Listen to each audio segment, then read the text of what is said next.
oath of the wild hunt. Evelina Thorne never planned on returning to the Bonewood, not after what happened there, not after the night her sister vanished. But when she received a letter, written in her sister's handwriting, saying, "Come find me," she had no choice. The forest had not changed.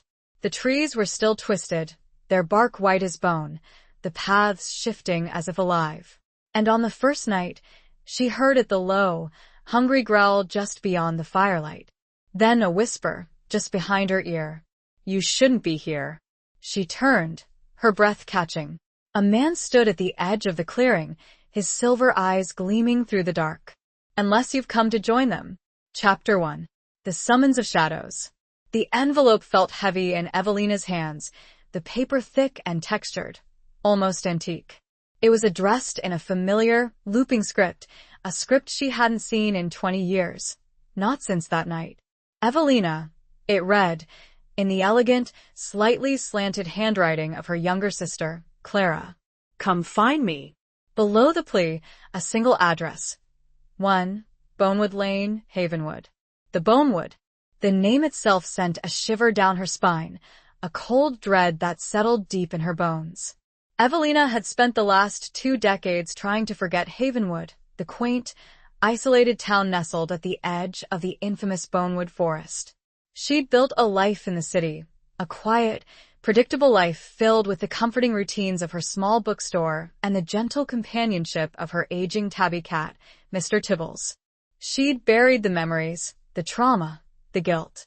But the letter, it was a crack in the carefully constructed dam of her past, threatening to unleash a flood of pain she wasn't sure she could survive. Clara had vanished on the eve of Evelina's 18th birthday, a night etched in fire and shadow in Evelina's memory. They'd been arguing, a silly, childish squabble about a borrowed dress, when Clara had stormed out of their small cottage and into the Bonewood.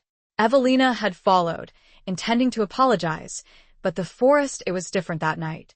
The trees seemed to press in, the air thick with an unnatural stillness. She'd called out Clara's name, her voice echoing eerily, but there was no answer. Only the rustle of leaves, the snap of a twig, and then silence. The search had gone on for weeks, then months. The local sheriff, a kindly, weary man named Old Man Hemlock, had done his best, but the Bonewood was notorious for swallowing people whole. Its paths were said to shift and change, leading the unwary deeper and deeper into its tangled heart. Eventually, the search was called off. Clara was declared legally dead, another victim of the forest's ancient, hungry curse. Evelina had left Havenwood shortly after, carrying the weight of her guilt and grief like a physical burden. She'd vowed never to return, to leave the Bonewood and its secrets behind.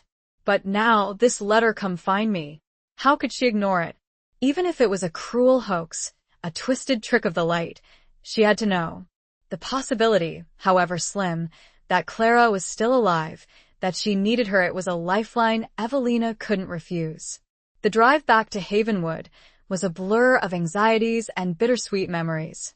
The landscape shifted gradually from the bustling cityscape to rolling hills and sprawling farmland, then finally to the dense, imposing wall of trees that marked the edge of the Bonewood. The air grew cooler, heavier, scented with the damp earth and the sharp, almost metallic tang of pine. As she neared the town, a sense of unease settled over her, a feeling of being watched, of being drawn into something ancient and inescapable. Havenwood itself was much as she remembered it, a cluster of quaint, weathered buildings huddled around a central square, dominated by a towering, centuries-old oak tree. The houses were mostly made of wood, their paint peeling, their gardens overgrown. There was a stillness to the town, a quiet that felt less peaceful and more expectant, as if the town itself were holding its breath, waiting. 1, Bonewood Lane was a small, dilapidated cottage at the very edge of the forest, its windows dark and empty, its porch sagging. The garden was a riot of weeds and overgrown vines, the air thick with the scent of decay, and something else, something wild and untamed. Evelina parked her car, a sleek, modern vehicle that felt utterly out of place in this forgotten corner of the world, and stepped out, her heart pounding in her chest. She approached the cottage cautiously, her hand instinctively reaching for the small, silver locket she wore around her neck, a locket containing a faded photograph of her and Clara as children. The front door creaked open at her touch, revealing a dark, musty interior. Dust motes danced in the faint shafts of light that filtered through the grimy windows. The air was thick with the smell of old wood and damp earth, and a faint, lingering trace of something floral, something familiar, Clara's favorite lavender perfume. Evelina stepped inside, her senses on high alert. The cottage was sparsely furnished, a few pieces of antique furniture draped in white sheets, a thick layer of dust covering every surface. There was a fireplace on one wall, its hearth cold and empty. A narrow staircase led to the upper floor, its shadows seeming to writhe and twist. She moved through the cottage slowly, her eyes scanning every detail. A chipped teacup on a dusty table, a faded tapestry hanging askew on the wall, a worn rug on the wooden floor. Each object seemed to whisper of a life interrupted, a story unfinished. In the kitchen, she found a small, wooden box on the counter. Inside, nestled on a bed of faded velvet, was a single, dried white rose, its petals brittle and fragile. It was the same type of rose Clara had worn in her hair the night she disappeared. A sudden noise from upstairs made Evelina jump. A floorboard creaking, a soft rustle. She hesitated, her hand tightening on the locket. Should she go up? Was it Clara? Or something else, something the Bonewood had sent to lure her in? The fear was a cold knot in her stomach, but the hope, the desperate, fragile hope, was stronger. She took a deep breath and started up the stairs, each step echoing in the silence. The upstairs consisted of 2 small bedrooms and a tiny bathroom. One of the bedrooms was clearly Clara's, its walls decorated with faded posters of horses and wildflowers, a small, wooden vanity cluttered with trinkets and dried flowers. The other bedroom was bare, empty except for a single, narrow bed and a dusty chest of drawers. Evelina searched both rooms, her heart sinking with each passing moment. There was no sign of Clara, no indication that anyone had been here in years. But then, as she was about to leave Clara's room, she noticed something she'd missed before. A small, almost invisible crack in the wall behind the vanity. She reached out, her fingers tracing the outline of the crack, and felt a slight give. With a surge of adrenaline, she pushed against the wall, and a section of it swung inward, revealing a hidden doorway. Beyond the doorway was a narrow, winding staircase, leading down into darkness. The air that wafted from the opening was cold and damp, carrying with it the scent of earth and something else. Something wild, something primal, something that made the hair on the back of her neck stand on end. It was the scent of the bonewood, the scent of the unknown. And from the depths of the darkness, she heard it. A faint whisper, carried on the wind. Evelina, Chapter 2. Whispers in the Bonewood.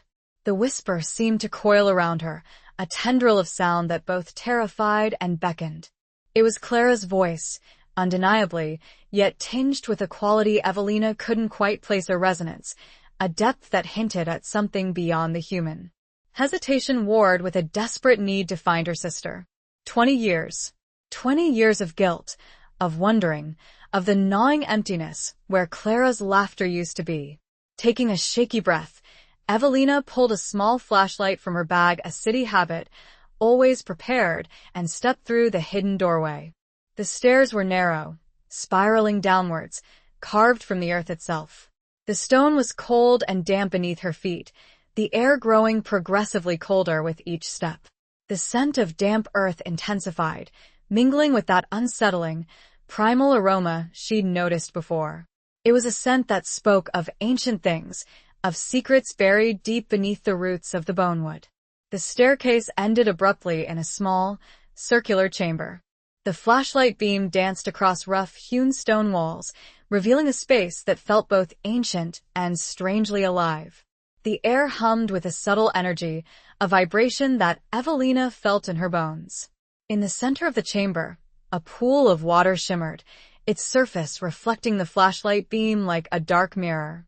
The water was unnaturally still, not a single ripple disturbing its surface. "Clara?" Evelina's voice was a trembling whisper, swallowed by the silence of the chamber. Silence. Then, a rustle behind her. Evelina whirled around, her heart leaping into her throat, the flashlight beams shaking in her hand. Nothing. Just the shadows, playing tricks on her eyes.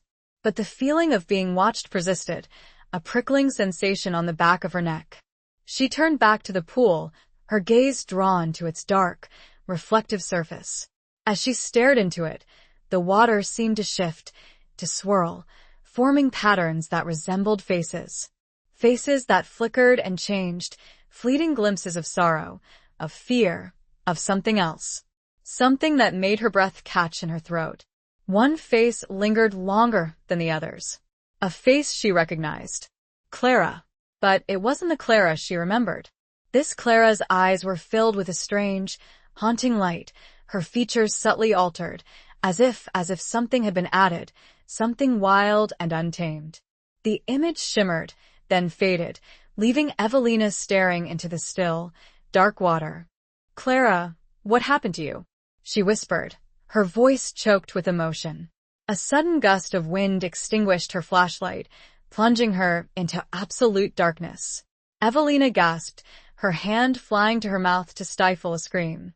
Panic surged through her, a cold wave threatening to overwhelm her. She fumbled for the switch, her fingers clumsy and trembling. Click. Nothing. Click. Click. Still nothing. Then she heard it. The growl. Low, guttural, and undeniably close. It was the sound of a large animal, a predator, and it sent a jolt of pure terror through her veins. She backed away, her hands outstretched, her body trembling. "Who's there?" she called out, her voice shaking uncontrollably. Silence. Then a whisper, just behind her ear. A voice, deep and resonant, filled with a chilling mixture of menace and something else. Something that sounded almost like regret. "You shouldn't be here." Evelina spun around, her breath catching in her throat. A figure stood silhouetted against the faint, ethereal glow emanating from the pool. It was a man, tall and broad-shouldered, his form shrouded in shadow. But his eyes gleamed with a silver light, an unnatural, almost luminous glow that pierced the darkness. They were the eyes of a wolf, yet undeniably human. "Unless you've come to join them," he continued, his voice a low rumble that seemed to vibrate through the very stones of the chamber. He took a step closer, and Evelina could see more of him. His features were sharp and angular, his face framed by long, dark hair that fell to his shoulders. He was dressed in clothes that seemed both ancient and modern, a worn leather jacket over a dark, homespun shirt, rugged trousers tucked into sturdy boots. There was an aura of power about him, a wildness that both frightened and strangely fascinated her. Evelina stood frozen, her mind struggling to make sense of what she was seeing. The growl, the silver eyes, the strange, unsettling energy that permeated the chamber, it was all too much, too surreal.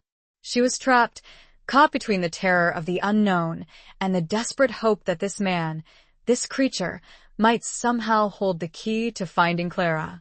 He tilted his head, his silver eyes studying her with an intensity that made her skin crawl.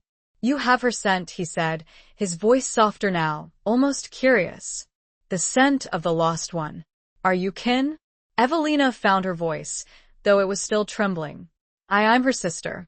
Evelina. I received a letter from Clara. She said to come find her." The man's expression didn't change, but his eyes seemed to darken, the silver light flickering like a dying flame. "A letter? That's impossible."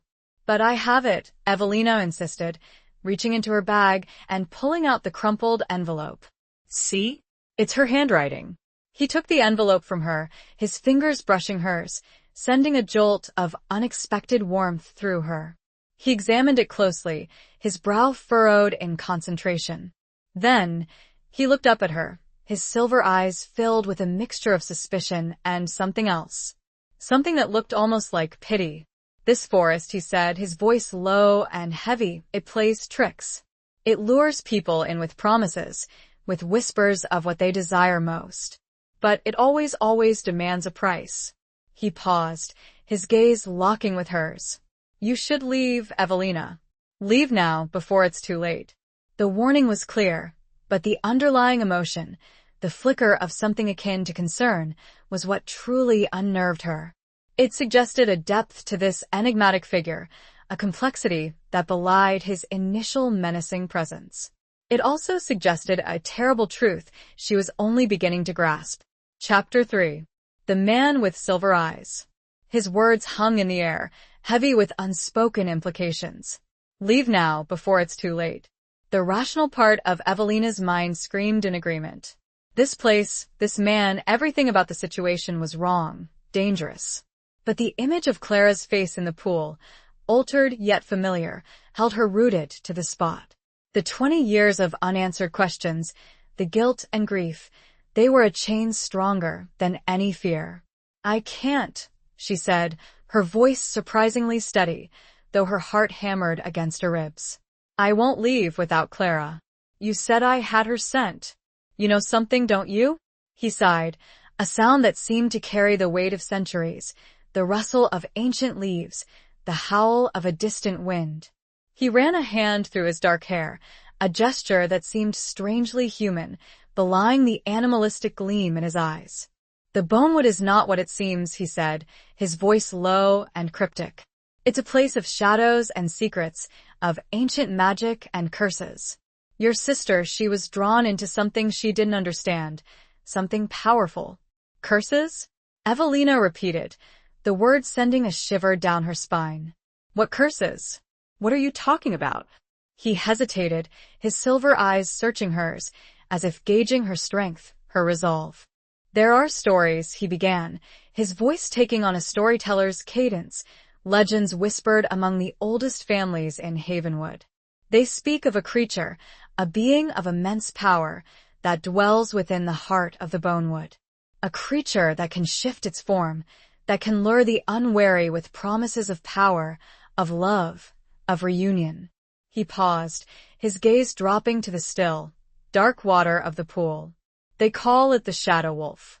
It's said to be bound to the forest, its fate intertwined with the ancient trees, its power drawn from the very earth itself. And it feeds on the desires, the hopes, the fears of those who wander into its domain. Evelina stared at him, her mind reeling. The Shadow Wolf. It sounded like something out of a nightmare, a child's fairy tale. And yet, the look in his eyes, the palpable sense of dread that emanated from him, told her that he believed it, every word. And Clara, you think she encountered this Shadow Wolf? She asked, her voice barely a whisper. He nodded slowly, his expression grim. I do. She was searching for something, wasn't she? Something she'd lost, something she desperately desired. The Shadow Wolf, it would have sensed that, used it to draw her in. But the letter, Evelina insisted, clutching the crumpled envelope in her hand. It was her handwriting. How could the Shadow Wolf? Magic, he said simply. The Shadow Wolf has many powers. It can manipulate perceptions, create illusions, even mimic the voices and appearances of those it has taken. The word taken sent a fresh wave of fear through Evelina. Taken. Not killed, not dead, but taken. What did that mean? What had happened to Clara? You know a lot about this, Evelina said, studying him closely. Who are you? How do you know all this? He met her gaze, his silver eyes unwavering. My name is Ryland, he said, and I am connected to this forest, to its history, to its curse. The way he said curse made Evelina's skin crawl. It was as if the word itself carried a weight, a burden that he bore alone. Connected how? She pressed, her fear mingling with a growing curiosity. This man, Ryland, was clearly more than he seemed. He was part of this mystery, part of the Bonewood's dark secret. He hesitated again, his gaze shifting away from hers, as if he were wrestling with some internal conflict. It's a long story, he said, his voice strained. A story that spans generations, a story of blood and sacrifice and forbidden love. Forbidden love. The words resonated with Evelina, echoing the unspoken emotions that flickered in Ryland's silver eyes. There was a sadness there, a longing, a hint of something lost and deeply mourned. "Tell me," she said, her voice firm. "I need to understand. I need to know what happened to my sister and how to get her back." Ryland looked at her, his expression a mixture of reluctance and something else. Something that looked almost like hope. A flicker of warmth in the cold, silver depths of his eyes. "Very well," he said, his voice resigned. "But be warned, Evelina. Some truths are better left buried. Some stories are best left untold." He gestured towards a narrow passage leading away from the chamber. "Come." "There's a safer place where we can talk." He turned and started down the passage, his form disappearing into the shadows. Evelina hesitated for a moment, her mind filled with doubt and fear. But the thought of Clara, the possibility of finding her, spurred her forward. She followed Ryland, the flashlight forgotten, her steps echoing in the darkness, drawn deeper and deeper into the heart of the Bonewood's mystery. The air grew heavy with the smell of old magic, and the sense that her life was now irrevocably entwined with the fate of this strange man and the forest that held him captive. Chapter 4. Echoes of a Lost Sister. The passage was long and winding, the air growing warmer, less damp, as they moved further from the underground chamber. The silence was broken only by the sound of their footsteps and Ryland's occasional, low-voiced instructions. "Watch your step here, or the path narrows ahead."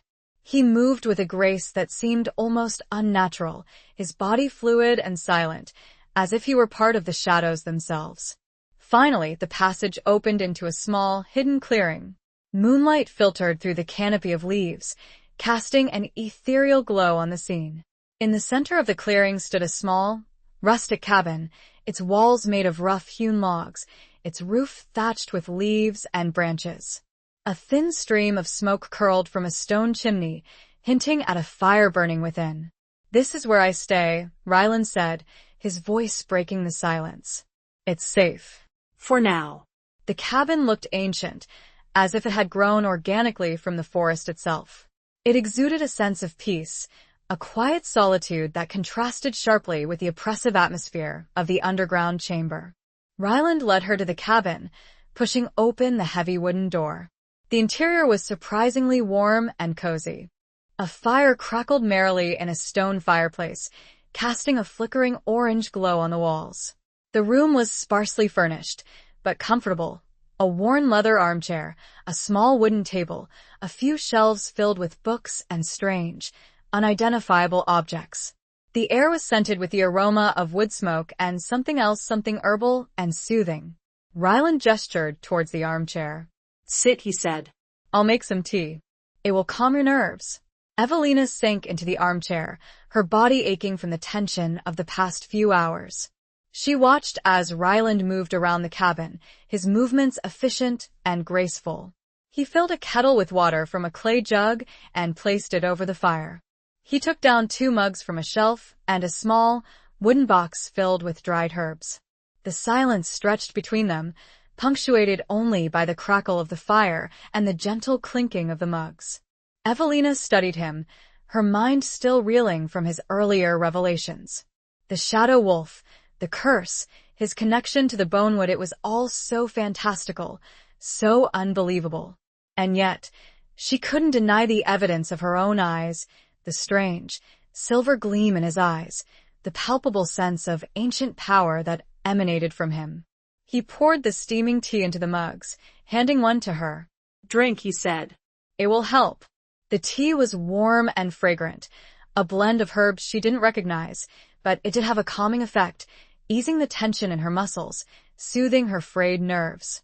"Thank you," she said, her voice softer now. He sat down on a stool opposite her, his silver eyes studying her over the rim of his mug. "Now," he said, his voice low and serious. "Where should I begin?" "The beginning," Evelina said. "Tell me everything. Tell me about the curse, about the shadow wolf, about you." He took a deep breath, his gaze shifting to the flickering flames of the fire. "The story of the Bonewood curse is old," he began, his voice taking on that storyteller's cadence again, "as old as the forest itself.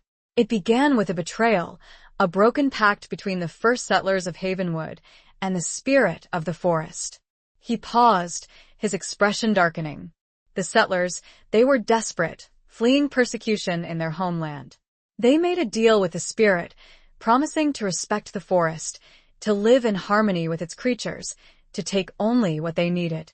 In return, the spirit promised them protection, prosperity, a safe haven. But they broke the pact, Evelina said, her voice a whisper. Ryland nodded. Greed, he said, his voice laced with bitterness. They began to cut down the trees, to hunt the animals without restraint, to exploit the forest's resources for their own gain. The spirit, it was enraged. It retaliated, unleashing its wrath upon the settlers, driving them mad, turning them against each other. And the shadow wolf? Evelina asked. The shadow wolf, Ryland said, his voice heavy with sorrow, was the spirit's enforcer, its instrument of vengeance. It was created from the forest's darkest shadows, imbued with the spirit's rage and its loneliness. He paused, his gaze locking with hers. But the curse, it didn't end with the settlers. It continued, passed down through generations, affecting those who dared to dwell within the Bonewood's influence. And it manifested in different ways, preying on the weaknesses, the desires, the fears of its victims. And my sister, Evelina said, her voice trembling. What happened to her? Ryland hesitated, his expression pained. Clara, she was drawn to the forest, wasn't she? She always had a connection to it, a wildness in her spirit. She loved to explore, to wander among the trees, to listen to the whispers of the wind. Evelina nodded, tears welling up in her eyes. Yes, she said. She did. She said the forest spoke to her. It did, Ryland said. The shadow wolf, it spoke to her. It offered her something she couldn't resist. Something connected to your shared past. He looked directly at her, his silver eyes intense. Your argument, the night she vanished. The guilt you've carried all these years. The shadow wolf used that. It promised her a chance to make things right, to undo the past. A sob escaped Evelina's lips. The guilt, the what-ifs, the constant replay of that night in her mind, it had been her constant companion for 20 years. And now, to hear that it had been used, twisted by some malevolent force, it was almost unbearable. But what would it do to her? She asked, her voice choked with emotion. Where is she? Ryland's expression was grim. The shadow wolf, it doesn't kill its victims, not in the traditional sense. It absorbs them, merges them with its own essence, transforming them into something else. Something not quite human, not quite wolf. Something bound to the forest, trapped between worlds. He stood abruptly, pacing in front of the fire, his agitation clear. She's lost, Evelina. Lost to the will of something older and stronger than either of us. The raw despair in his voice was a mirror of her own, yet it was tinged with something else, a personal, intimate understanding of that loss. Chapter 5. The Shifting Paths of Memory. Ryland's words struck Evelina like a physical blow. Lost, trapped between worlds. The image of Clara's face in the pool, her eyes haunted, her features subtly altered, flashed before her. It was a fate worse than death, a living nightmare from which there seemed no escape. No, she whispered, shaking her head. There has to be a way. There has to be something we can do. Ryland stopped pacing and turned to face her, his expression a mixture of pity and something else. A flicker of hope, perhaps, or maybe just a desperate yearning for something he knew was impossible. The Bonewood is a powerful force, Evelina, he said, his voice low and solemn. Its magic is ancient and unpredictable. It's not easily defeated. But you said you were connected to it, Evelina said, clutching at straws. You know its secrets, its weaknesses. There must be something you can do, something you can tell me. He sighed, running a hand through his dark hair, his silver eyes clouded with doubt.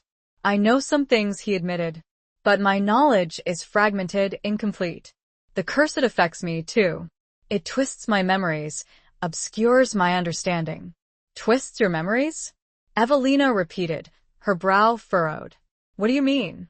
He hesitated, his gaze shifting away from hers, as if he were ashamed of what he was about to reveal. The curse it binds me to the forest, to the shadow wolf. I am part of it, and it is part of me. I can sense its power, its presence, but I can't control it.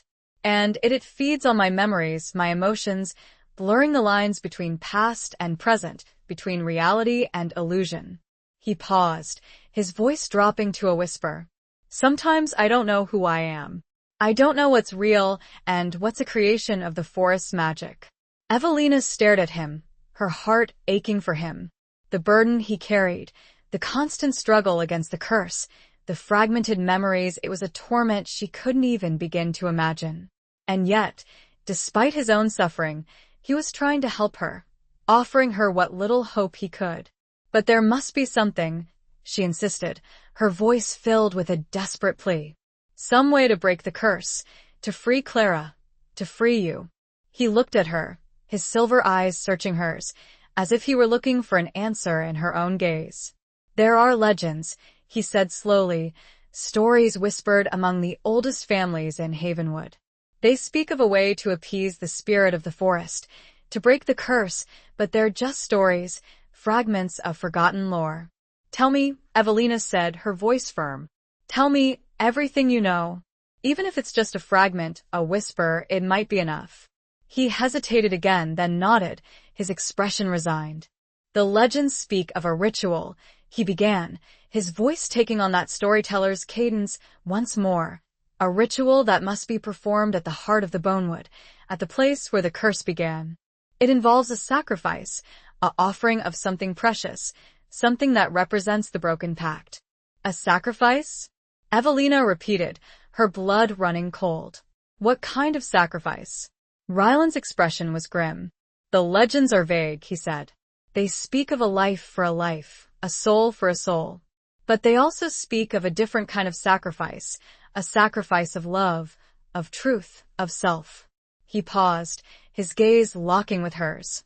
The ritual, it's dangerous, unpredictable. It could unleash the full power of the forest, destroy everything in its path. Or it could break the curse, free those who are trapped, restore balance to the Bonewood. And you know where this heart of the Bonewood is? Evelina asked, her heart pounding in her chest. Ryland nodded. I do, he said. But it's a place of immense power, a place where the veil between worlds is thin. It's not easily reached, and it's heavily guarded. Guarded by what? Evelina asked, her voice trembling. By the Shadow Wolf's creations, Ryland said, his voice low and ominous. By creatures that are neither human nor animal, but something in between. By shadows that move and whisper and prey on the unwary.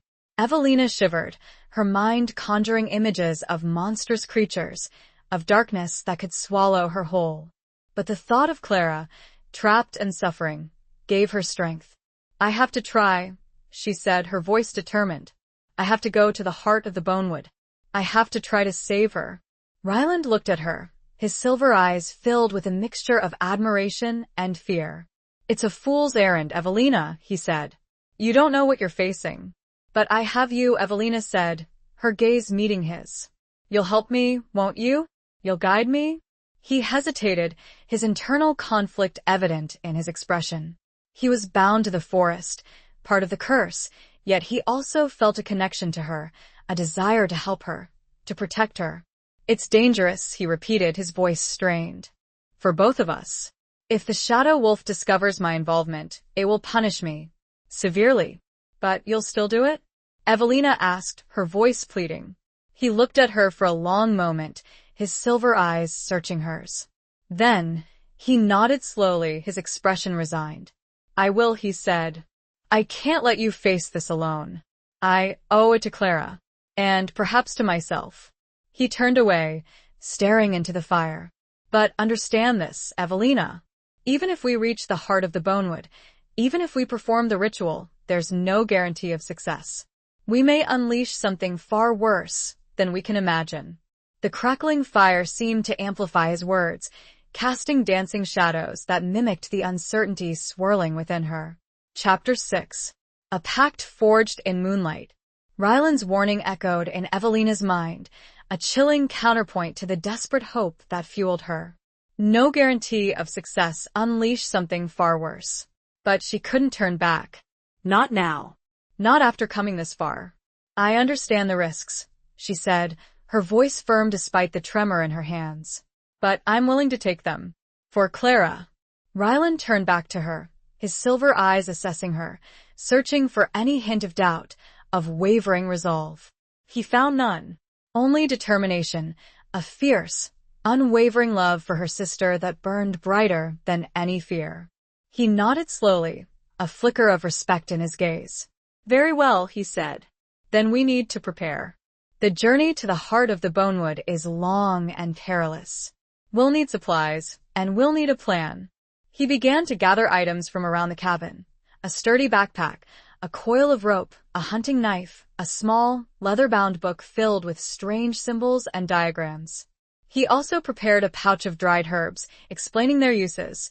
Some for healing, some for protection, some for other purposes.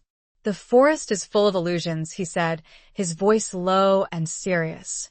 The shadow wolf can manipulate your perceptions, make you see things that aren't there, hear things that aren't real. These herbs, they can help to clear your mind, to protect you from its influence. He handed her the pouch, his fingers brushing hers, sending a jolt of warmth through her. Keep this close, he said. And use it if you feel lost, confused, afraid. Evelina took the pouch, her heart filled with a mixture of gratitude and trepidation. She was relying on this man, this creature of the Bonewood, to guide her through a nightmare landscape, to help her face an unimaginable foe. It was a leap of faith, a desperate gamble, but she had no other choice.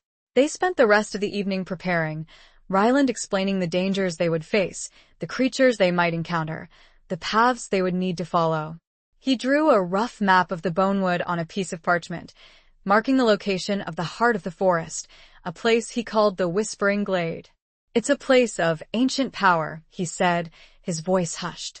A place where the veil between worlds is thin. It's where the first pact was made, and where it was broken. The Whispering Glade. The name itself sent a shiver down Evelina's spine. It sounded both beautiful and terrifying, a place of both hope and despair. As the moon rose high above the trees, casting its silvery light on the clearing, Ryland led Evelina outside.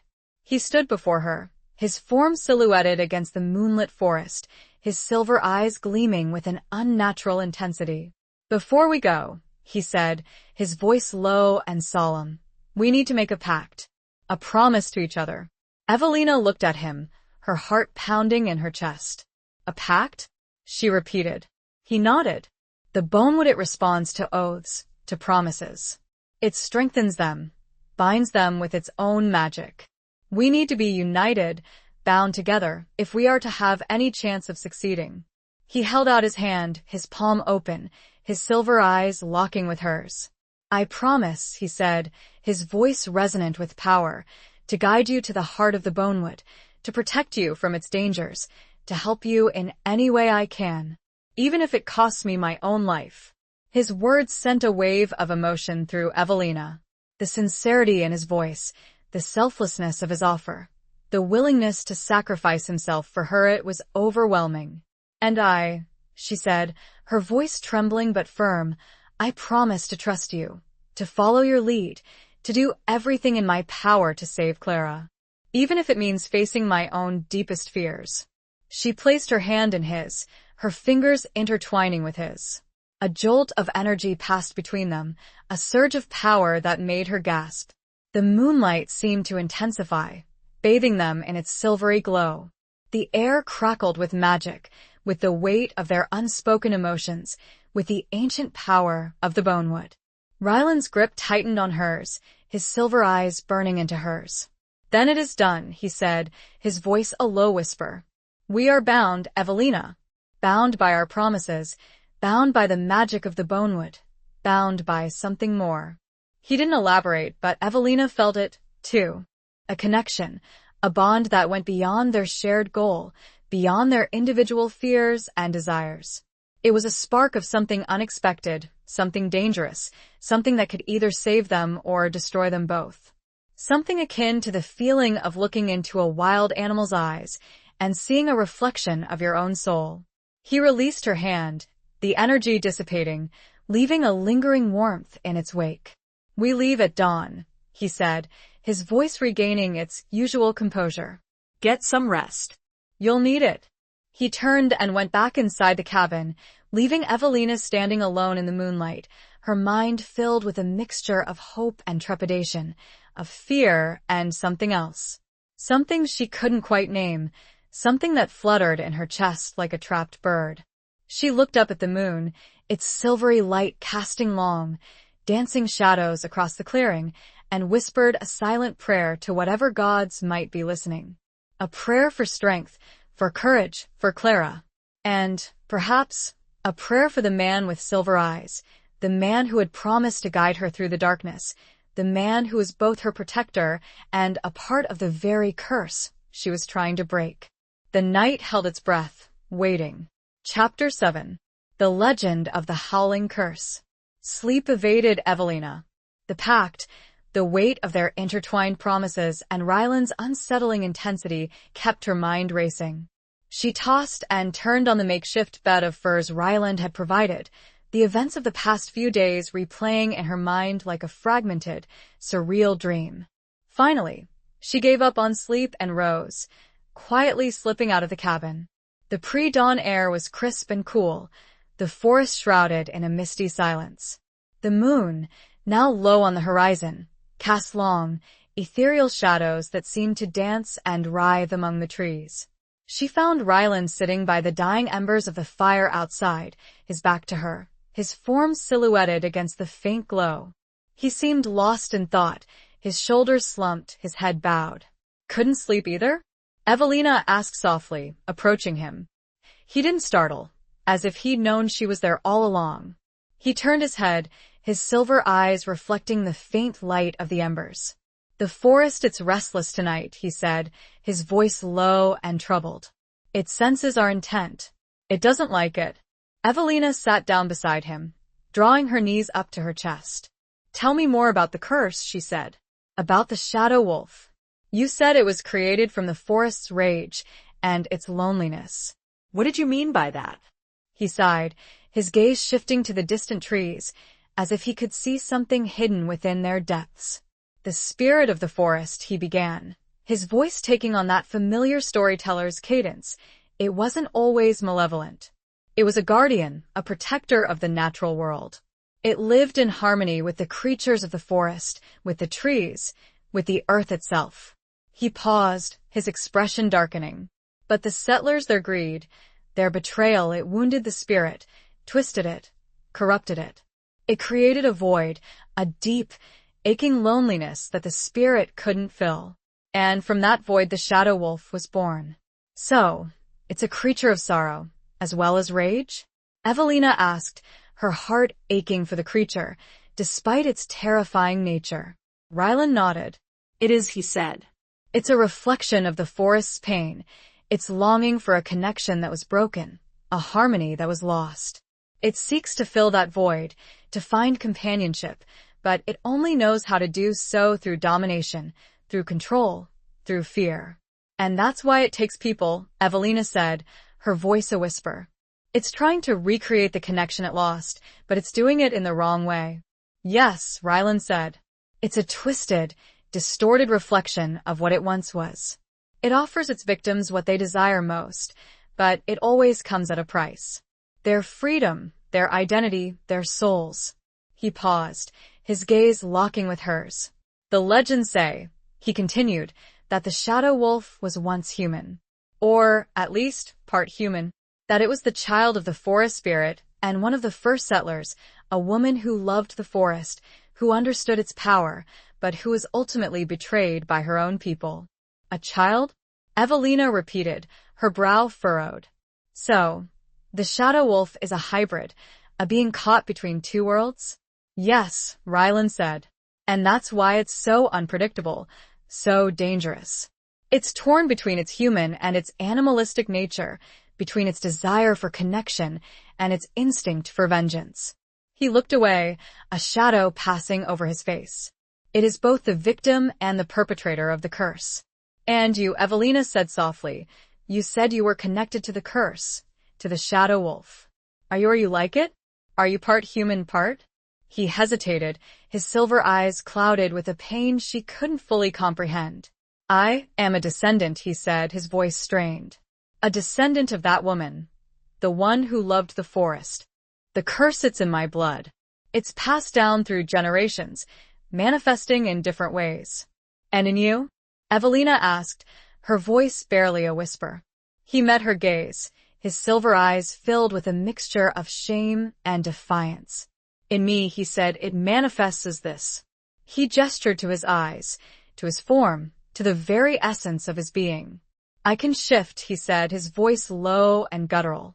I can become the wolf. Evelina stared at him, her mind reeling. He was a werewolf, a creature of myth, of legend, of nightmare. And yet, she wasn't afraid. Not of him. She saw the pain in his eyes, the burden he carried, the constant struggle against his own nature.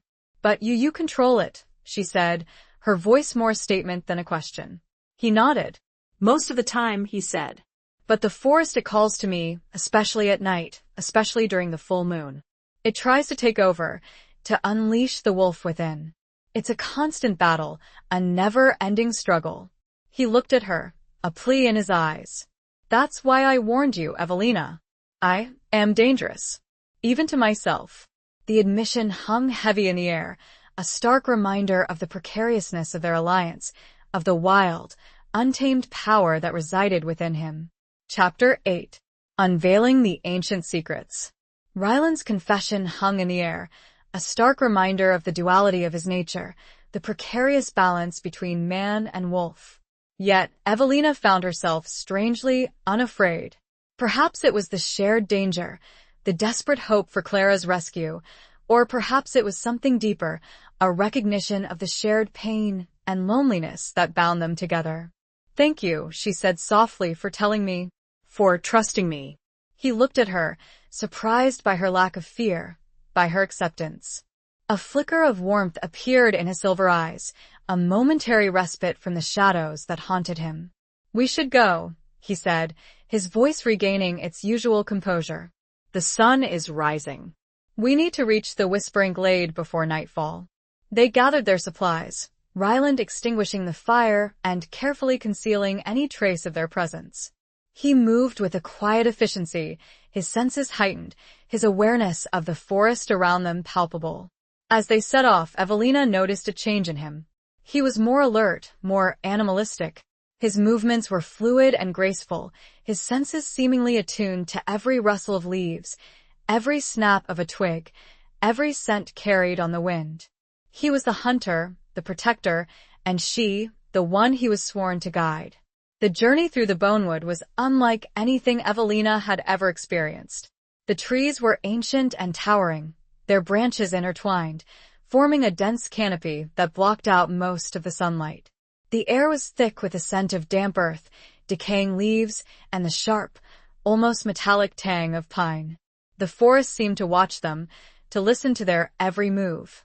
The paths shifted and changed, sometimes disappearing altogether, forcing Ryland to rely on his instincts, on his connection to the Bonewood, to find their way. Strange sounds echoed through the trees, the rustle of unseen creatures, the hooting of owls, the distant howl of something else. Something that made Evelina's blood run cold. What was that? She asked, her voice trembling. Ryland stopped, his body tense, his silver eyes scanning the surrounding trees. It's one of them, he said, his voice low and guarded. A guardian. A creature of the shadow wolf. He pulled her behind a large, moss-covered tree, his hand on her arm, his touch surprisingly gentle. Stay quiet, he whispered. And don't move. Evelina held her breath, her heart pounding in her chest.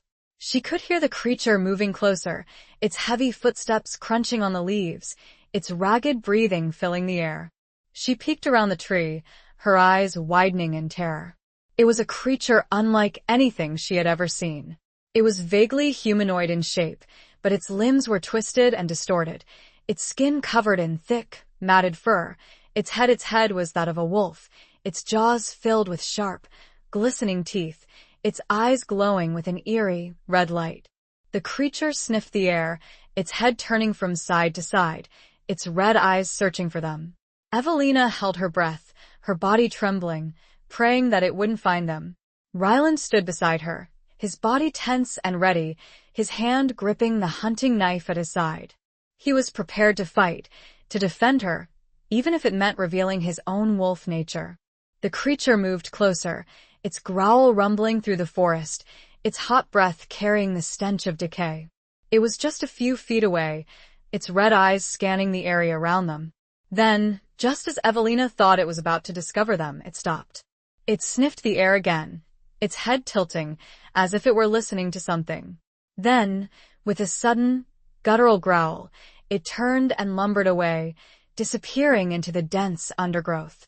Evelina let out a shaky breath, her body slumping with relief. Ryland lowered his knife, his expression grim. "It's gone," he said. "But it knows we're here. It will alert the others. We need to move quickly." They continued their journey, moving at a faster pace, Ryland constantly on the alert, his senses scanning for any sign of danger.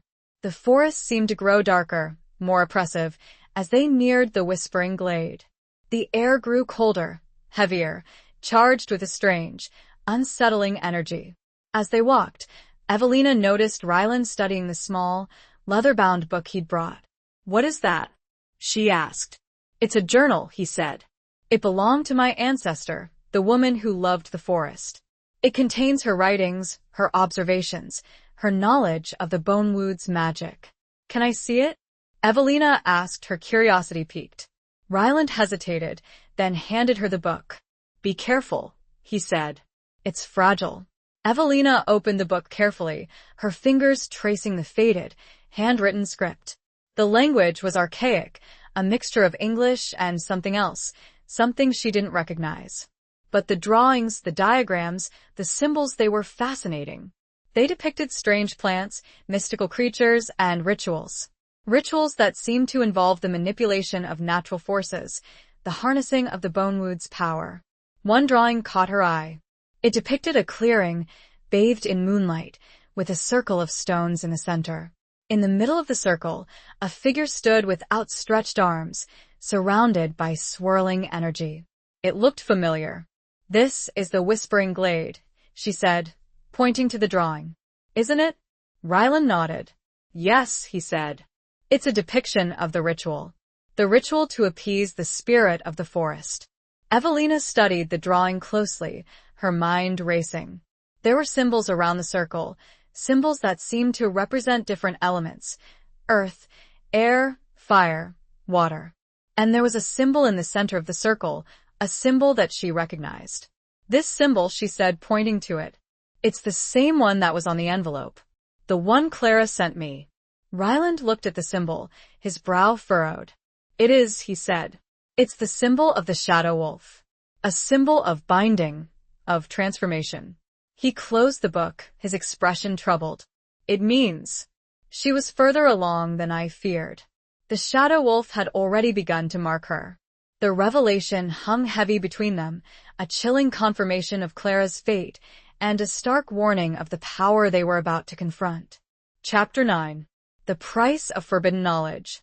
The revelation that Clara was already marked by the shadow wolf cast a pall over their journey. The hope that had sustained Evelina, the belief that they could somehow rescue her sister unscathed, began to crumble. The reality of the situation, the power of the Bonewood's magic, the depth of Clara's entanglement, weighed heavily on her. They walked in silence for a while, the only sound the rustling of leaves and the occasional snap of a twig underfoot. The forest seemed to press in on them, its shadows deepening, its atmosphere growing increasingly oppressive. "Ryland," Evelina said, finally breaking the silence, "what did your ancestor write about the ritual? About the sacrifice?" He hesitated, his gaze fixed on the path ahead. "She wrote that it was a desperate measure," he said, his voice low and troubled. "A last resort. She warned that it was unpredictable, that it could have unforeseen consequences. But she also wrote about how to perform it, didn't she?" Evelina pressed. About the elements, the symbols, the offering. Ryland nodded. She did, he said. But her writings are fragmented, incomplete. She was interrupted, her work unfinished. The curse it took her, before she could fully understand its power, before she could perfect the ritual. Interrupted how? Evelina asked, her heart sinking. He stopped, his body tense, his silver eyes scanning the surrounding trees. She was betrayed, he said, his voice laced with bitterness. By her own people, by those who feared her knowledge, her connection to the forest. They accused her of witchcraft, of consorting with demons. They hunted her down and killed her. Killed her? Evelina repeated, her voice a whisper. But how? If she was part of the forest, if she had its power? They used silver, Ryland said, his voice strained. Silver is a weakness. It burns us, weakens us, severs our connection to the forest's magic. He touched his hand to his chest, as if he could feel the burn even now, the echo of an ancient pain.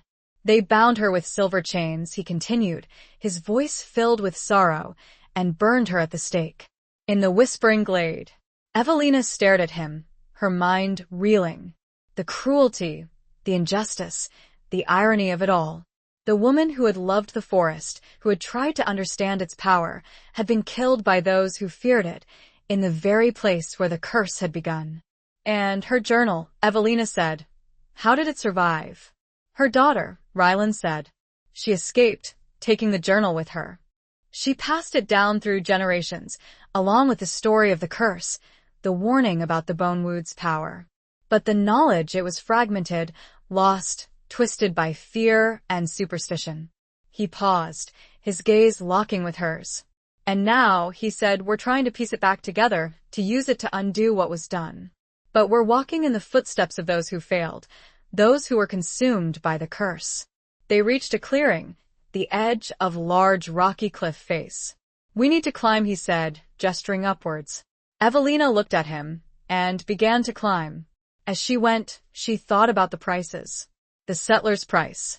The price of their greed. Clara's price. The one she was paying now. Ryland's family's price.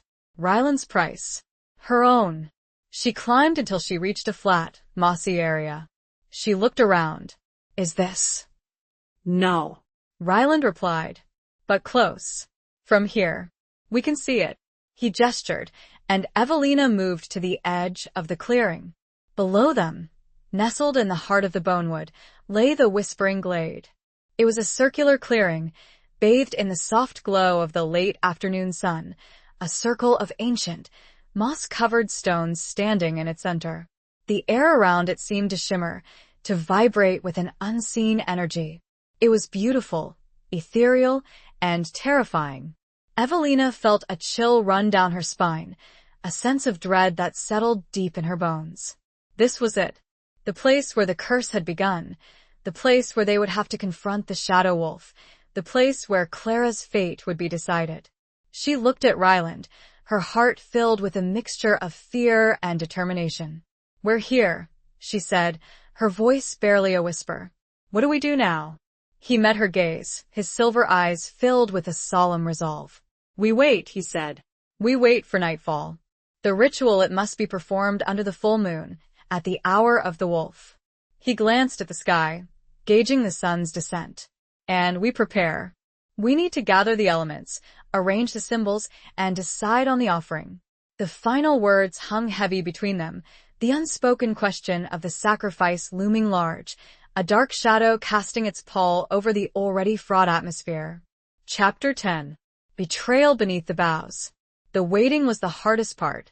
The sun dipped below the horizon, painting the sky in hues of orange, purple, and blood red. The forest grew silent, holding its breath, as if anticipating the events to come. The air grew colder, charged with a palpable sense of tension, of impending doom. Evelina and Ryland worked together, gathering the elements needed for the ritual, following the instructions in the ancient journal as best they could.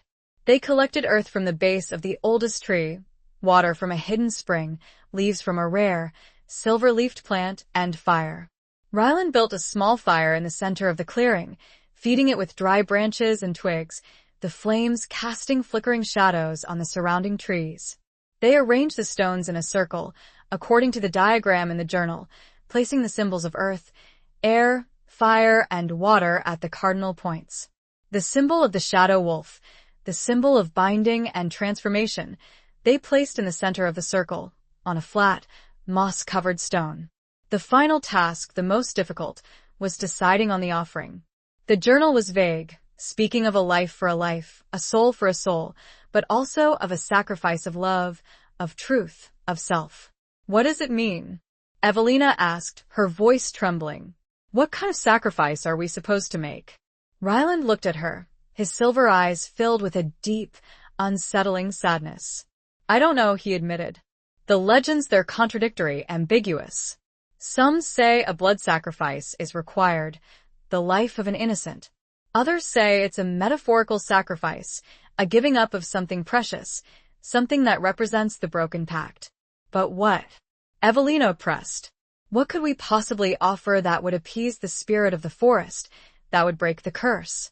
Ryland hesitated, his gaze shifting away from hers. There is one possibility, he said, his voice strained. Something connected to the origin of the curse, to the shadow wolf itself. What? Evelina asked, her heart pounding in her chest. He met her gaze, his silver eyes filled with a mixture of fear and resignation. Me, he said, his voice a low whisper. I am a descendant of the woman who betrayed the forest.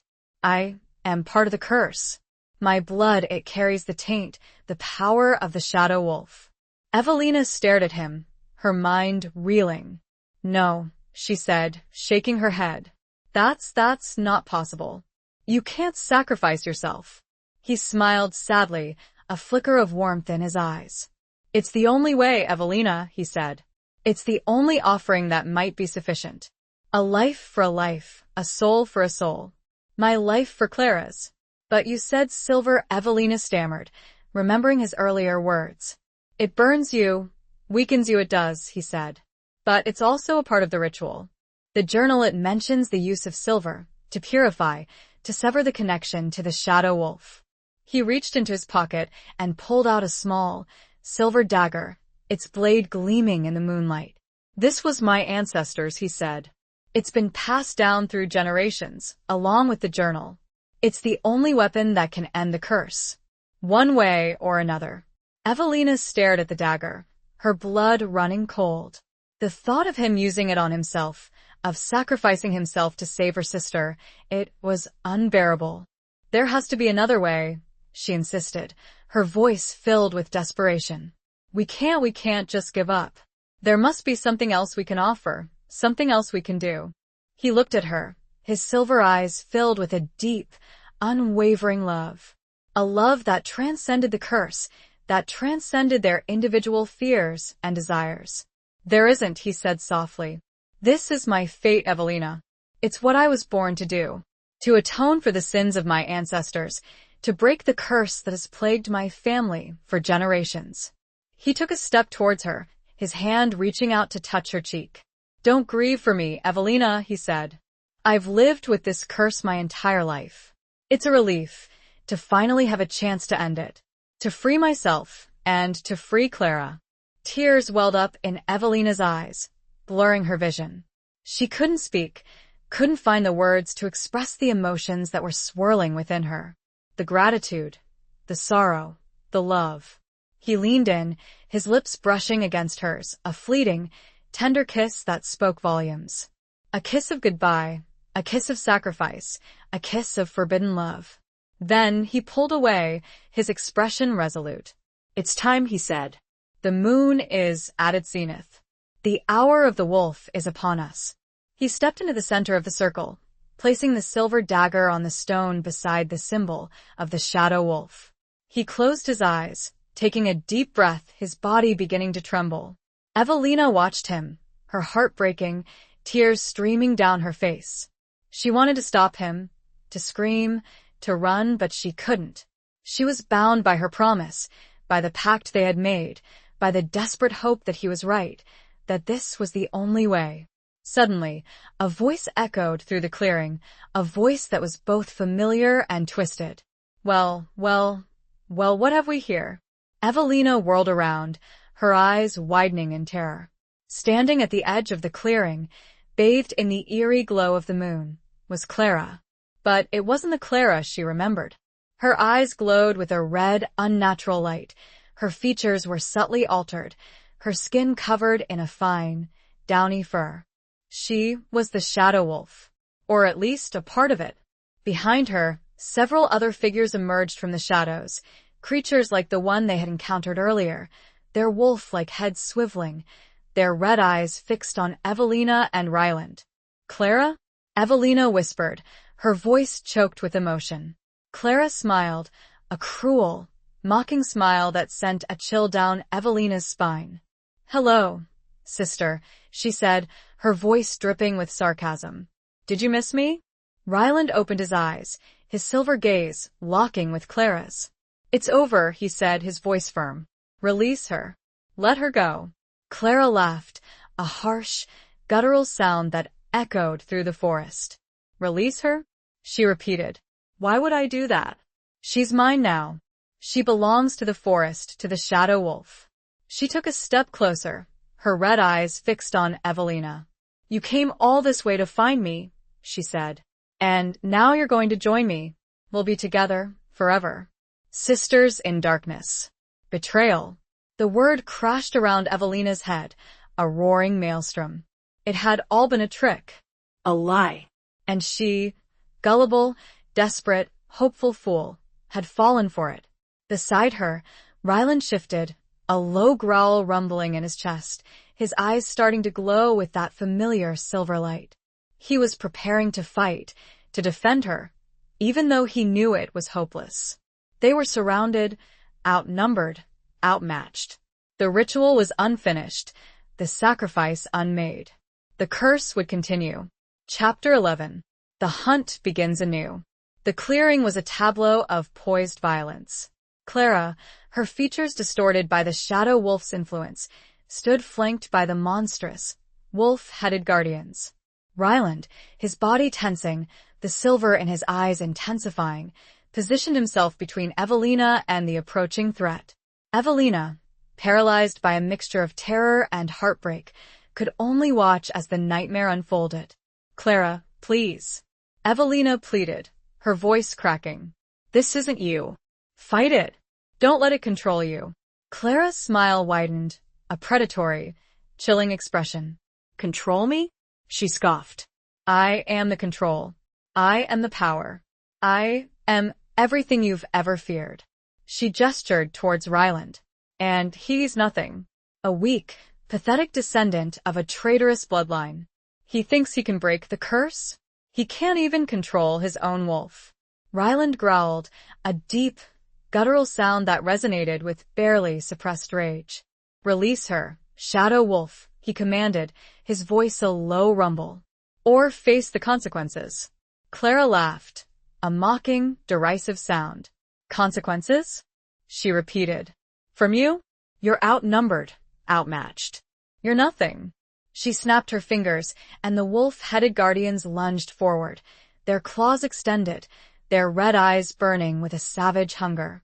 Ryland reacted instantly, his body shifting, transforming with astonishing speed.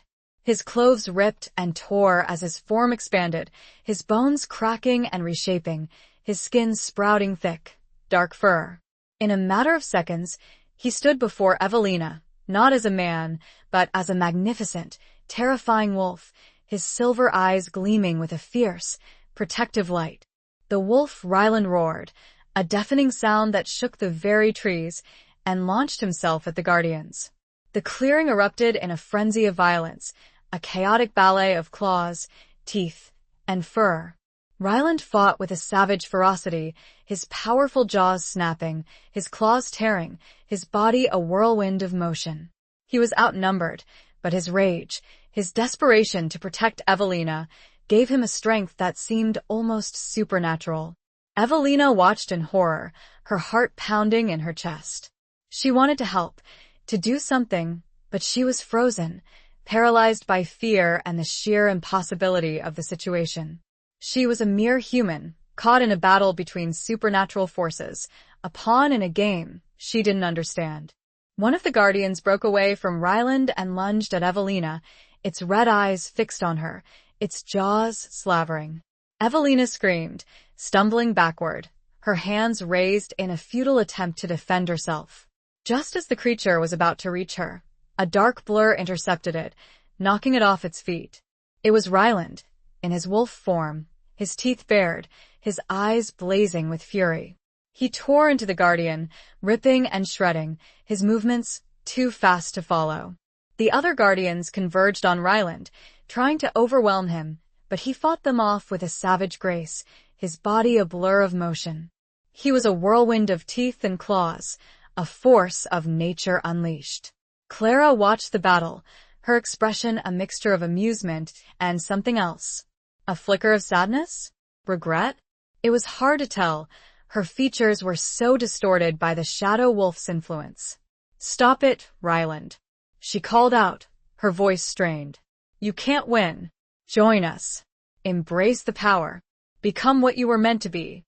Ryland ignored her, his focus entirely on protecting Evelina.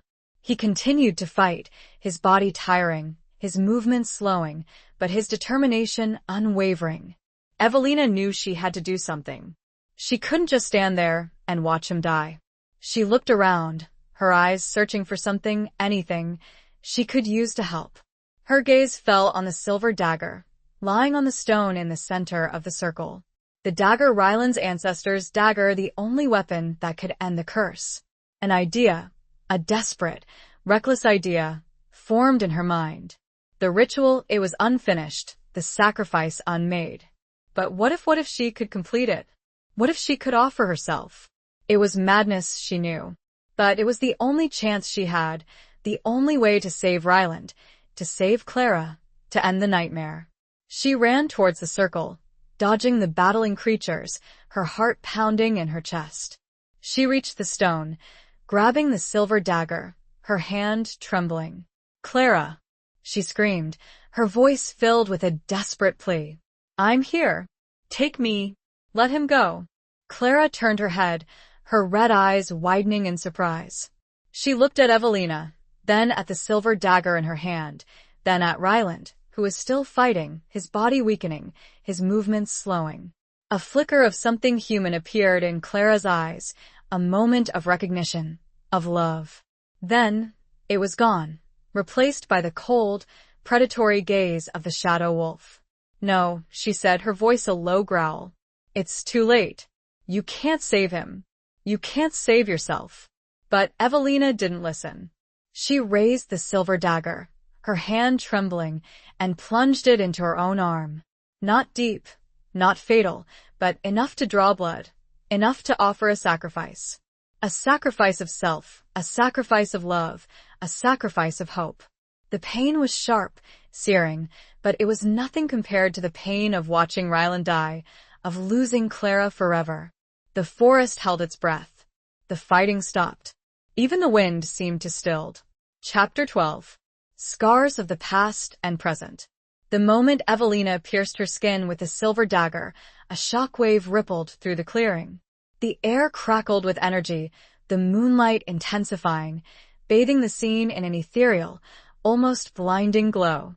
The wolf-headed guardians staggered back, their red eyes dimming, their forms flickering as if they were losing their substance. Ryland, still in his wolf form, froze, his silver eyes fixed on Evelina, his body trembling. He let out a low, mournful howl, a sound filled with anguish and understanding. Clara screamed, a piercing, inhuman shriek that echoed through the forest. Her body convulsed, her features contorting, as if she were being torn apart from the inside. The red glow in her eyes flickered violently, then extinguished. She collapsed to the ground, her body limp, her form reverting to its human shape. Evelina staggered, her vision blurring, the pain in her arm intensifying. She felt weak, drained, but also strangely calm. She had done it. She had completed the ritual, offered the sacrifice, broken the curse. She looked at Ryland, who was slowly transforming back into his human form, his body shaking, his silver eyes filled with a mixture of relief and sorrow. He rushed to her side, his hands hovering over her wounded arm, his touch hesitant, uncertain. "Evelina," he whispered, his voice hoarse. "What have you done?" I had to," she stammered, her voice weak. "I had to save you." "Save Clara." He gently examined her arm, his fingers tracing the edges of the wound. The silver had burned her, leaving a raw, angry mark, but it wasn't deep. It would heal. But the scar would remain, a permanent reminder of the sacrifice she had made. It worked, he said, his voice filled with awe. "The guardians, they're gone. Clara, she's free." He looked at Clara, who was slowly stirring, her eyes fluttering open. She looked around, her expression confused, disoriented. She saw Evelina, her sister, and a flicker of recognition appeared in her eyes. "Evelina?" she whispered, her voice weak. What happened? Evelina rushed to her side, kneeling beside her, tears streaming down her face. "Clara," she sobbed. "You're back. You're yourself again." Clara looked at her, her eyes filled with tears. I remember," she said. "The forest, the shadow wolf, it had me. But you saved me." The two sisters embraced, clinging to each other, their tears mingling, their bodies shaking with relief and joy. 20 years of separation, of loss, of grief, were washed away in that moment, replaced by a bond that had been tested, broken, and reforged. Ryland watched them, his heart aching with a mixture of emotions. He was relieved that they were safe, that the curse was broken, but he also felt a profound sense of loss, of emptiness. He had been prepared to sacrifice himself, to end his own life, to free them. And now he was alive, but what was his purpose? What was his place in the world? He looked at Evelina, at the scar on her arm, the permanent mark of her sacrifice.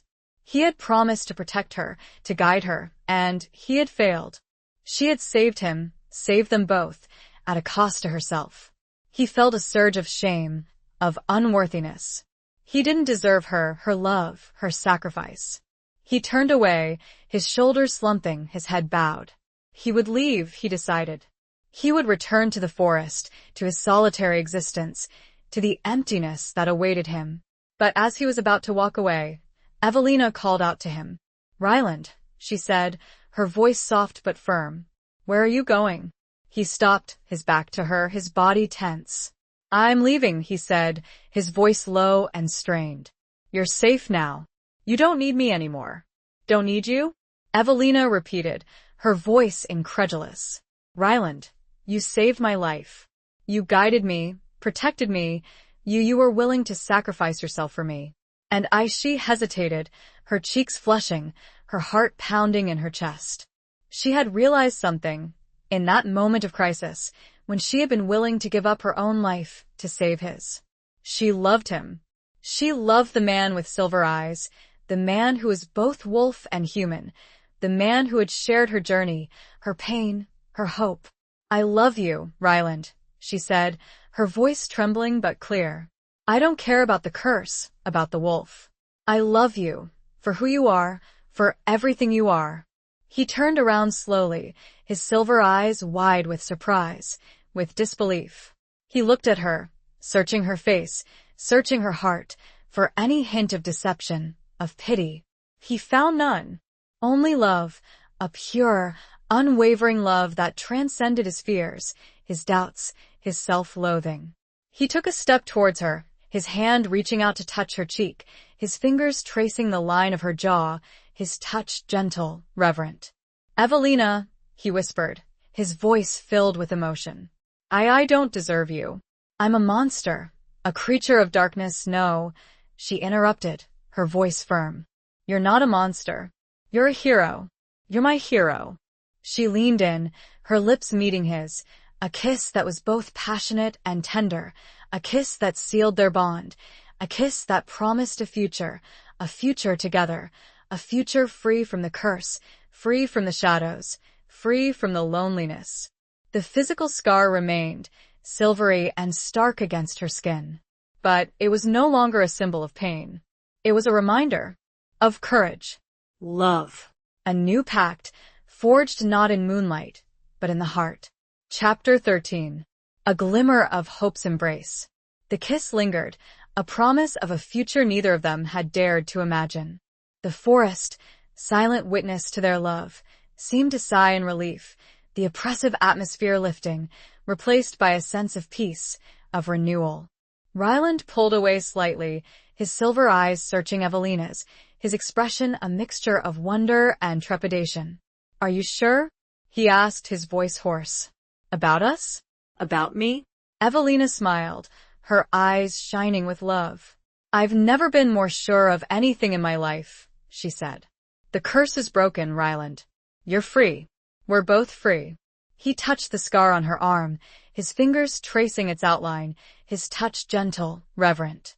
"This," he said, his voice strained. "I can't undo what I did. I can't take away the pain I caused you." "It wasn't you, Ryland," Evelina said. "It was the curse. And it's a reminder of our strength, of our love, of everything we've overcome." Clara, who had been watching them silently, her eyes filled with a mixture of emotions, approached them. "She's right, Ryland," she said, her voice soft. "You saved us. Both of us. You don't have to carry this burden alone anymore." Ryland looked at Clara, his expression softening. He had been so focused on protecting Evelina, on breaking the curse, that he had almost forgotten about Clara, about the sisterly bond that had been severed and restored. "Clara," he said, his voice filled with emotion. I am so sorry. For everything. "For what the forest did to you." Clara smiled, a genuine, heartfelt smile that reached her eyes. "It's over now, Ryland," she said. "We're all free. Thanks to you and Evelina." She embraced her sister, then turned to Ryland, extending her hand. "Thank you," she said, her voice sincere. "For saving my sister. For saving me." Ryland took her hand, his grip firm but gentle. "You're welcome, Clara," he said. "I'm glad you're back."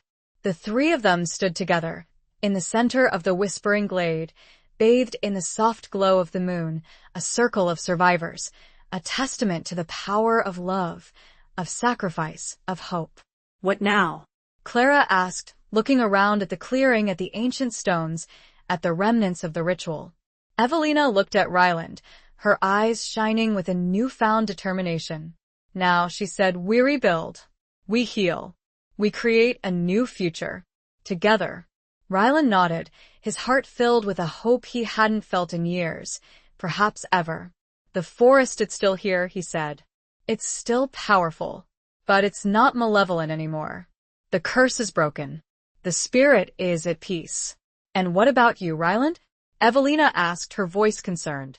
"The wolf. Is it gone?" He smiled, a genuine, carefree smile that transformed his features, making him look younger, lighter, more human. "It's still there," he said. "But it's different. It's under control. It's a part of me, but it doesn't define me anymore." He looked at Evelina, his silver eyes shining with love. "I'm not a monster, Evelina," he said. "I'm just a man. A man who loves you, a man who wants to spend the rest of his life with you." Evelina's heart overflowed with joy. She reached out, taking his hand, her fingers intertwining with his. "And I," she said, "want to spend the rest of my life with you. Here in Havenwood in the Bonewood." Clara smiled, her eyes twinkling. "Well," she said, "I guess I'm staying too. I can't leave my sister again.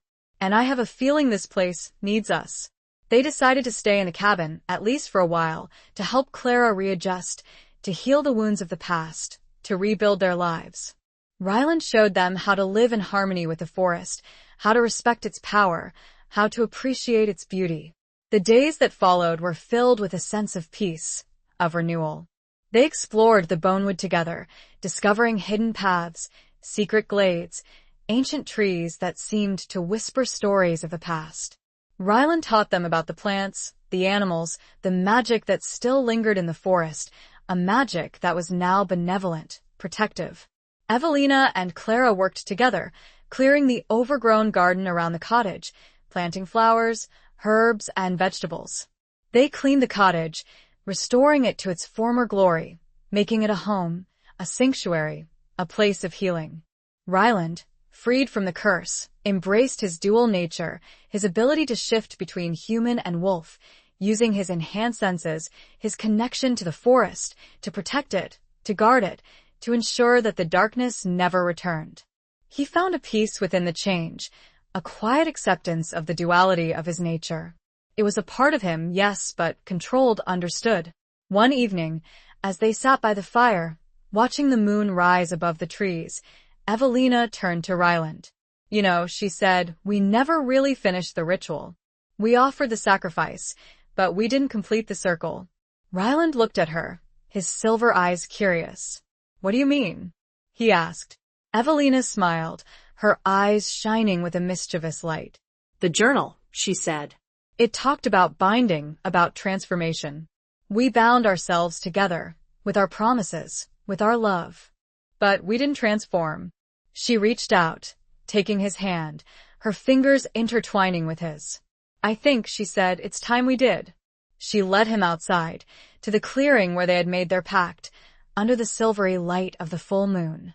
She stood before him, her eyes shining with love, with intention.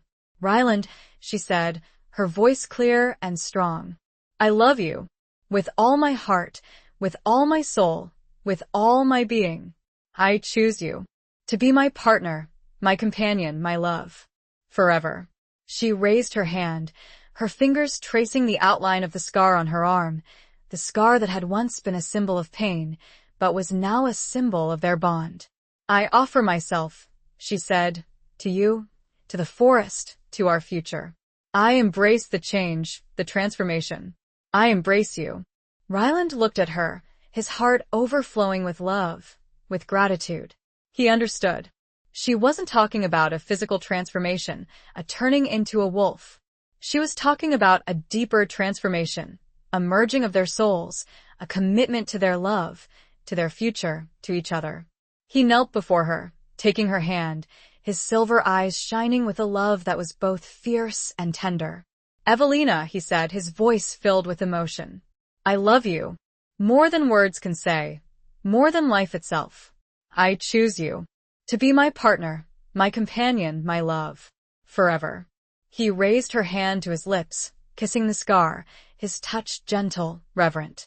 "I accept your offering," he said.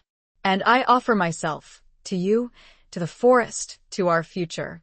I embrace the change, the transformation. I embrace you."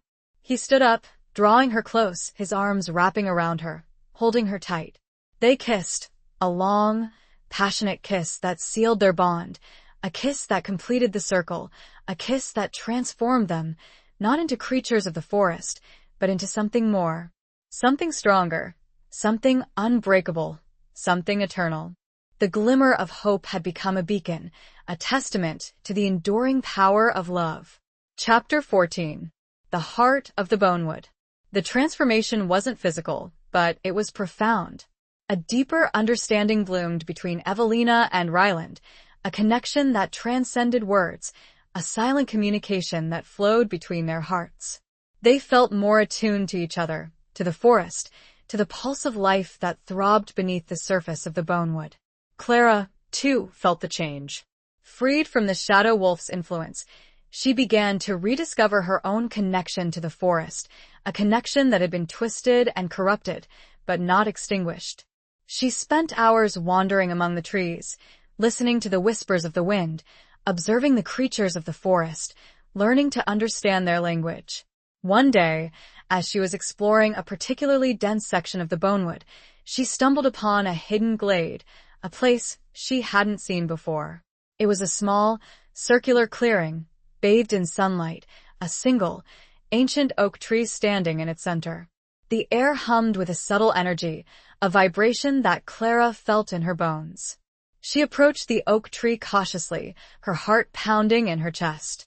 She felt drawn to it, compelled by an unseen force, a whisper of something ancient and powerful. As she reached the tree, she noticed something she hadn't seen before. A small, hollow space at the base of the trunk, hidden by a tangle of roots and moss. She knelt down, Peering into the hollow, her curiosity piqued. Inside, she saw something shimmering. She reached in, her fingers brushing against something smooth and cool. She pulled it out, her eyes widening in surprise. It was a crystal, a large, clear quartz crystal, pulsing with a soft, ethereal light. It was beautiful, captivating, and strangely familiar. She held it in her hands, feeling its energy flow through her, tingling her skin, warming her from the inside out. She felt connected to the crystal, to the tree, to the forest. She knew, instinctively, that this was something important, something significant. She had to show it to Evelina and Ryland. She rushed back to the cabin, her heart filled with excitement and trepidation. She found Evelina and Ryland working in the garden, planting seeds, their hands covered in earth, their faces glowing with contentment. "Look what I found," she exclaimed, holding out the crystal. Evelina and Ryland stopped what they were doing, their eyes widening in surprise as they saw the crystal. "Where did you find that?" Ryland asked, his voice hushed. Clara explained about the hidden glade, the ancient oak tree, the feeling of connection she had experienced. Ryland took the crystal from her, his fingers tracing its smooth surface, his silver eyes studying its ethereal glow. "This is extraordinary," he said, his voice filled with awe. "This is the heart of the bonewood." Evelina looked at him, her brow furrowed. "The heart of the bonewood?" she repeated. "What do you mean?" "The legends," Ryland said. "They speak of a source of power, a focal point for the forest's magic. They call it the heart of the bonewood. It's said to be a crystal, a large, clear quartz crystal, hidden somewhere within the forest." "And you think this is it?" Evelina asked, her voice barely a whisper. Ryland nodded. "I do," he said. "I can feel it. Its energy, its power. It's the source of the forest's life force, the key to its magic." He looked at Clara, his expression grateful. "You found it, Clara," he said. "You rediscovered the heart of the bonewood." Clara blushed, her cheeks flushing with pride. I just felt drawn to it," she said. "I didn't know what it was." "But you sensed its power," Ryland said. "Your connection to the forest, it's stronger than you realize. You're a part of it, just like Evelina and me." He looked at Evelina, his silver eyes shining with a newfound understanding. "The ritual," he said. "It didn't just break the curse. It restored the balance. It reconnected us to the heart of the bonewood." Evelina nodded, her heart filled with a sense of wonder. The bonewood, once a place of fear and darkness, was now a place of healing, of renewal, of magic. And they, together, were its guardians, its protectors, its children. "What do we do with it?" Clara asked, looking at the crystal in Ryland's hand. Ryland thought for a moment, his brow furrowed. "We need to return it," he said. "To its rightful place. To the ancient oak tree." They decided to go to the hidden glade the next day, to return the crystal to its home, to complete the restoration of the bonewood's magic. That evening, as they sat by the fire, talking and laughing, sharing stories and dreams, Evelina felt a sense of peace, of belonging, she had never known before. She had found her sister, she had found her love, she had found her home. And she knew, with a certainty that went beyond words, that they would be happy. Together, in the heart of the bonewood. The discovery had solidified their bond, not just to each other, but to the very soul of the forest. They were no longer just inhabitants, they were intrinsic parts of its enduring magic. Chapter 15. Revelations in the Ruins. The next morning, they set off for the hidden glade, Clara leading the way, her steps confident, her senses attuned to the forest's subtle cues. The air was crisp and cool, the sunlight filtering through the canopy of leaves, dappling the forest floor with patterns of light and shadow. As they neared the glade, Evelina felt a surge of energy, a tingling sensation that ran through her body, a connection to the heart of the bonewood. She looked at Ryland, and saw that he felt it, too, his silver eyes gleaming with an almost reverent light. They entered the glade, and stood before the ancient oak tree, its massive trunk towering above them, its branches reaching towards the sky like gnarled, weathered arms. The air hummed with power, with the pulse of life that throbbed beneath the surface of the bonewood. Ryland approached the tree cautiously, holding the crystal in his outstretched hands. He knelt down, placing the crystal in the hollow space at the base of the trunk, fitting it snugly among the roots and moss. As the crystal settled into its place, a wave of energy rippled through the glade, a surge of power that made Evelina gasp. The air shimmered, the sunlight intensified, and the feeling of connection deepened, binding them to the forest, to each other, to the ancient magic that flowed through the heart of the bonewood. "It's complete," Ryland said, his voice hushed. "The heart of the bonewood is restored." They stood in silence for a moment, basking in the energy, feeling the peace, the renewal that flowed from the crystal, from the tree, from the forest. Then Clara spoke, her voice filled with curiosity. "What now?" she asked. "What happens now that the heart of the bonewood is back where it belongs?" Ryland smiled, his silver eyes shining with a newfound understanding. "Now," he said, "the forest heals. It regains its strength, its balance. And we continue to protect it, to live in harmony with it, to learn from it." As they were about to leave the glade, Evelina noticed something she hadn't seen before. A faint outline on the trunk of the oak tree, hidden beneath a layer of moss and lichen. She approached the tree, her fingers tracing the outline, her curiosity piqued.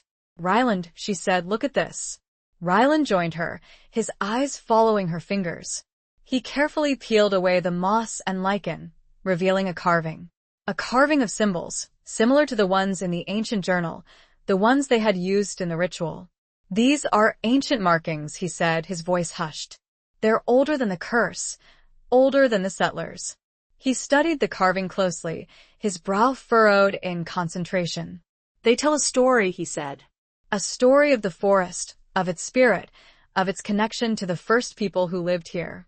"The first people?" Evelina repeated, her interest piqued. "Who were they?" "The legends speak of a tribe," Ryland said. "A people who lived in harmony with the forest, who understood its power, who revered it as a living deity. They were the guardians of the heart of the bonewood, the protectors of its magic." "And what happened to them?" Clara asked, her voice filled with concern. Ryland's expression darkened. "The legends say they were betrayed," he said. "By outsiders, by those who coveted their knowledge, their power. They were slaughtered, their culture destroyed, their connection to the forest severed. Just like your ancestor," Evelina said softly, remembering the story of the woman who had been burned at the stake. Ryland nodded. "Yes," he said. "It seems history repeats itself. The same patterns of greed, betrayal, and violence." He traced the carving with his fingers, his silver eyes filled with a deep sadness. "But the legends also say," he continued, "that their spirit endures, that their knowledge is not lost, that it survives, hidden within the forest, waiting to be rediscovered." As he looked at it, he made a sudden exclamation. "There is a place," he began. "What place?" "The journal," he said. There was a map. It showed the location of their settlement. Ruins. "Perhaps there we could." He trailed off and returned to the cabin. There, he found the page and showed the women. They studied the map. It appeared to show another section of the forest, one they had not been to before. "We need to go there," Evelina said. "We will," Ryland replied. "Tomorrow." The next day, following the map from the journal, they journeyed deeper into the bonewood, venturing into a section of the forest that was even more ancient and untouched than the areas they had explored before. The trees were taller, thicker, their branches forming a dense canopy that blocked out most of the sunlight. The air was heavy with the scent of damp earth, decaying leaves, and something else. Something ancient, something powerful. After several hours of walking, they reached their destination. A clearing, hidden amidst the towering trees, a ruin. The remnants of an ancient settlement, overgrown with moss and vines, crumbling stone walls, collapsed roofs, and a sense of forgotten history. They explored the ruins cautiously, their hearts pounding in their chests, their senses heightened, their awareness of the ancient magic that lingered in the air. They found fragments of pottery, tools made of stone and bone, and more carvings. carvings similar to the one on the oak tree, depicting symbols of the forest, of its spirit, of its power. "This is incredible," Evelina said, her voice filled with awe. "This is a lost civilization, a forgotten history." Ryland nodded, his silver eyes scanning the ruins, his mind racing. "They were connected to the forest," he said. "Just like us. They understood its power, its magic. They lived in harmony with it." He paused, his gaze fixed on a particular carving, a carving that depicted a figure that seemed to be part human, part wolf. "This," he said, his voice hushed. "This is the key. This is the answer." He turned to Evelina, his silver eyes shining with a newfound understanding. "The shadow wolf," he said. "It wasn't just a creature of rage, of loneliness. It was a guardian, a protector, a reflection of the forest spirit." He paused, his expression thoughtful. "The curse," he said. "It wasn't just a punishment. It was a test, a trial, a way to find those who were worthy, those who could understand the forest's true nature, those who could restore the balance." They now understood it all. The entire purpose. Everything they had been through. It led to this. Chapter 16. The Soul Bond's Awakening. Ryland's revelation hung in the air, a profound shift in their understanding of the bonewood, the curse, and their own roles within its ancient tapestry. The shadow wolf, once a figure of terror, was now revealed as a guardian, a protector, its actions, however twisted, ultimately serving a higher purpose. So, the curse, Evelina began, her mind struggling to grasp the implications. It was meant to find someone who could heal the forest, restore the connection? Ryland nodded. "Yes," he said. "Someone who could understand the balance between the human and the natural world. Someone who could respect the forest's power and use it for good, not for greed or domination." "And will we pass the test?" Clara asked, her voice filled with awe. Ryland smiled, his silver eyes shining with a warmth that reached deep into Evelina's soul. "We did," he said. "Together. We faced our fears. We overcame our weaknesses. We sacrificed for each other, and for the forest." He looked at Evelina, his gaze intense, his touch gentle as he reached out to caress her cheek. "You," he said, his voice filled with emotion, "you are the key. Your courage, your compassion, your love. You broke the curse, not just with the silver, but with your heart." Evelina's heart swelled with emotion, tears welling up in her eyes. She had come to the Bonewood seeking her lost sister, but she had found so much more. She had found love, she had found purpose, she had found herself. "And you, Ryland," she said, her voice trembling but firm. "You were the guide. You showed me the way, you protected me, you shared your strength, your knowledge." She paused, her gaze locking with his, a silent communication flowing between them, a recognition of the deep bond that had formed, not just through the ritual, but through their shared journey, their shared pain, their shared love. "We did it together," she said, her voice filled with certainty. "We healed the forest. We restored the balance. We found each other." As they stood there, in the heart of the ancient ruins, bathed in the soft glow of the setting sun, they felt a surge of energy, a tingling sensation that ran through their bodies, a deepening of the connection they had already established. It was different this time. It wasn't the forced binding of the ritual, the desperate plea for help. It was a natural flow, a merging of their souls, a recognition of their shared destiny. They looked at each other, their eyes widening in surprise, in understanding. They could feel each other's thoughts, their emotions, their desires. It was overwhelming, exhilarating, and profoundly intimate. What is this?" Evelina whispered, her voice barely audible. Ryland smiled, his silver eyes shining with a knowing light. "It's the soul bond," he said. "It's the final step, the completion of the circle." "The soul bond?" Clara repeated, her voice filled with curiosity. "What does it mean?"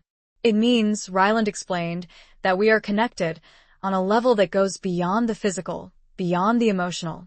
We are bound together for eternity. Our souls are intertwined, our destinies inseparable." He looked at Evelina, his gaze intense, his love for her radiating from him like a tangible force. It means, he said, his voice filled with emotion, that we are one. In heart, in mind, in soul. Evelina felt a surge of joy, of completeness she had never experienced before. She had found her soulmate, her other half, the one who completed her, the one who understood her, without words, without effort.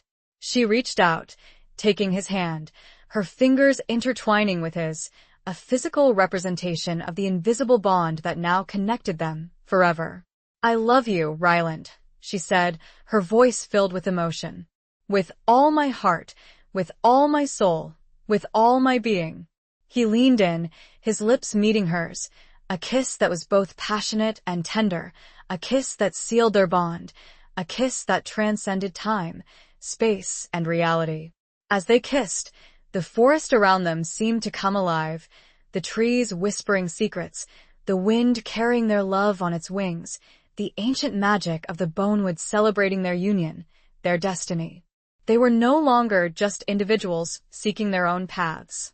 They were a force, a union, a beacon of hope for the future of the bonewood, for the balance between humanity and nature, for the power of love to heal, to transform, to transcend. The soul bond was not just a connection between them, it was a connection to the very essence of the bonewood, a promise to protect and cherish its magic for all time. Chapter 17. Facing the shadow within. The soul bond deepened their connection, not just to each other, but to the bonewood itself. They could feel its pulse, its rhythm, its ancient wisdom. They could sense the subtle shifts in its energy, the whispers of the wind, the secrets hidden within its depths. But with this newfound connection came a responsibility. They were now the guardians of the bonewood, the protectors of its magic, the keepers of its balance. And they knew, instinctively, that their journey was far from over. One evening, as they sat by the fire, discussing their plans for the future, Ryland grew quiet, his expression troubled. Evelina, attuned to his emotions through their soul bond, felt a surge of unease, a flicker of darkness within him. "What is it, Ryland?" she asked, her voice concerned. "What's wrong?" He hesitated, his gaze shifting away from hers, as if he were ashamed of what he was about to reveal. "It's the wolf," he said, his voice low and strained. "It's still there, even after everything. It's a part of me." Evelina reached out, taking his hand, her touch gentle, reassuring. "I know," she said. "You told me." "But it's under control, isn't it? You said it doesn't define you anymore." He nodded, but his expression remained troubled. "It is mostly," he said. "But sometimes I feel it stirring. Especially at night, especially during the full moon. It's a struggle, Evelina. A constant battle." Evelina felt a pang of sympathy for him, understanding the burden he carried, the internal conflict that raged within him. She had faced her own demons, her own fears, during their journey, but his struggle was different. It was a part of his very being, a legacy he couldn't escape. "What can I do?" she asked, her voice filled with compassion. "How can I help you?" He looked at her, his silver eyes filled with a mixture of gratitude and desperation. "I don't know," he admitted. "I've tried everything. Meditation, rituals, herbs, nothing seems to completely quell it." He paused, his gaze locking with hers, a silent communication flowing between them, a sharing of his deepest fears. "I'm afraid, Evelina," he whispered. "Afraid of losing control. Afraid of hurting you, hurting Clara, hurting the forest." Evelina squeezed his hand, her heart aching for him. "You won't," she said, her voice firm. "You're stronger than you think, Ryland. You've faced the shadow wolf. You've broken the curse. You've found your balance. You can control this, too." She paused, her mind racing, searching for a solution, a way to help him. Then, an idea, a memory, flickered in her mind. The ancient ruins, the carvings, the figure that was part human, part wolf. "The first people," she said, her voice excited. "The ones who lived in harmony with the forest. They understood the balance, didn't they? They knew how to live with the wolf." Ryland nodded, his brow furrowed. "Yes," he said, "but their knowledge is lost. Their secrets are buried in the ruins. Maybe not, Evelina said. Maybe there's something we missed. Something hidden, something waiting to be discovered. She looked at him, her eyes shining with determination. We need to go back, she said. Back to the ruins. We need to find their secrets, learn their ways. We need to help you find your peace. Ryland hesitated, his fear warring with his hope. It's dangerous, Evelina, he said. The ruins, they're still powerful. And the wolf, it's drawn to places of ancient magic. I know, Evelina said. But we'll face it together. We're bonded, Ryland. We're stronger together. We can do this. He looked at her, his silver eyes searching hers, his love for her radiating from him like a tangible force. He saw her strength, her courage, her unwavering belief in him. And he knew she was right. All right, he said, his voice resigned but firm. We'll go back. We'll face the shadow within. Together. They returned to the ruins the next day, armed with their newfound knowledge, their deepened connection, and their unwavering love for each other. They explored the ruins more thoroughly, searching for any clue, any hint, any secret that could help Ryland find peace with his wolf nature. They discovered more carvings, more symbols, more fragments of the lost civilization's history. They learned about their rituals, their beliefs, their connection to the forest, to the spirit of the wolf. And then they found it, a hidden chamber, beneath the main ruin, accessible through a narrow passage, concealed behind a crumbling wall. They entered the chamber cautiously, their hearts pounding in their chests, their senses heightened, their awareness of the ancient magic that permeated the air. The chamber was small, circular, and empty, except for a single pedestal in the center of the room, upon which rested a mask carved from bone, depicting the face of a wolf. Ryland approached the pedestal, his body trembling, his silver eyes fixed on the mask. He felt drawn to it, compelled by an unseen force, a whisper of something ancient and powerful. He reached out, his fingers brushing against the smooth, cool surface of the bone. And then he put it on. The moment the mask touched his face, a surge of energy rippled through the chamber, a wave of power that made Evelina gasp. Ryland's body convulsed, his bones cracking and reshaping, his skin sprouting thick, dark fur. He was transforming into the wolf. But this time it was different. It wasn't the uncontrolled, savage transformation of the curse. It was a controlled, deliberate shift, a merging of his human and his wolf nature. He, Evelina realized, wasn't becoming a wolf. He was becoming the wolf. The Guardian. Chapter 18. The Sacrifice of Love's Truth. Evelina watched in awe and a touch of fear as Ryland transformed. He wasn't simply a wolf, he was an embodiment of the wolf, the guardian spirit of the bonewood, a creature of immense power and ancient wisdom. His silver eyes, now glowing with an even more intense light, held a knowing, a serenity, that transcended his previous struggles. He stood before her, magnificent and terrifying, his form radiating power, his presence filling the chamber. Evelina felt a surge of connection to him, deeper than ever before, a resonance that vibrated through her very soul. He lowered his head, nuzzling her gently, his warm breath ruffling her hair. She felt his thoughts, his emotions, his love, flowing into her unbidden, unfiltered. He was at peace. The internal conflict, the constant battle, was gone. He had found his balance, his true self. Evelina, he communicated, his voice a resonant rumble within her mind. It is complete. The mask, it was the key. It unlocked the knowledge, the power, within me. She reached out, her hand trembling slightly, and touched his fur, feeling the strength, the vitality, that flowed beneath his skin. You're beautiful, she whispered, her voice filled with awe. He nuzzled her again, his eyes conveying his gratitude, his love. It was you, he communicated. Your belief in me, your courage, your love. You showed me the way. He shifted back, slowly, gracefully, his form returning to its human shape, but different. He was more confident, more serene, his silver eyes shining with a newfound inner peace. The mask, now resting on the pedestal, seemed to hum with a subtle energy, a connection to Ryland, to the forest, to their shared destiny. "I understand now," he said, his voice clear and strong. "The wolf, it's not a curse. It's a gift. A responsibility. A part of who I am." He looked at Evelina, his love for her radiating from him like a tangible force. "And you," he said, "you helped me embrace it. You showed me that I could be both. Human and wolf. Man and guardian."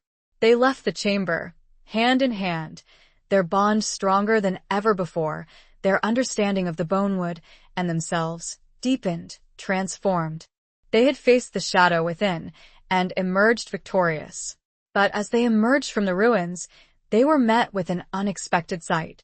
Clara stood before them, her expression troubled, her eyes filled with a mixture of fear and determination. "Clara," Evelina said, her voice concerned. "What is it? What's wrong?"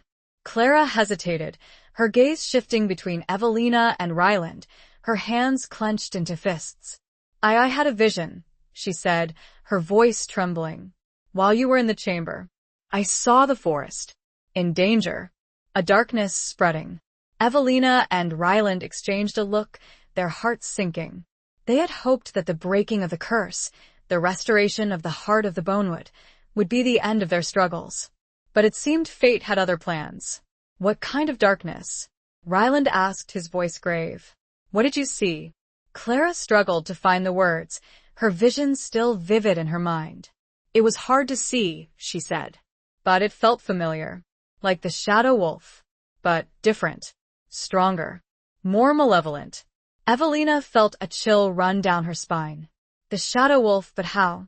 They had broken the curse, hadn't they? They had restored the balance.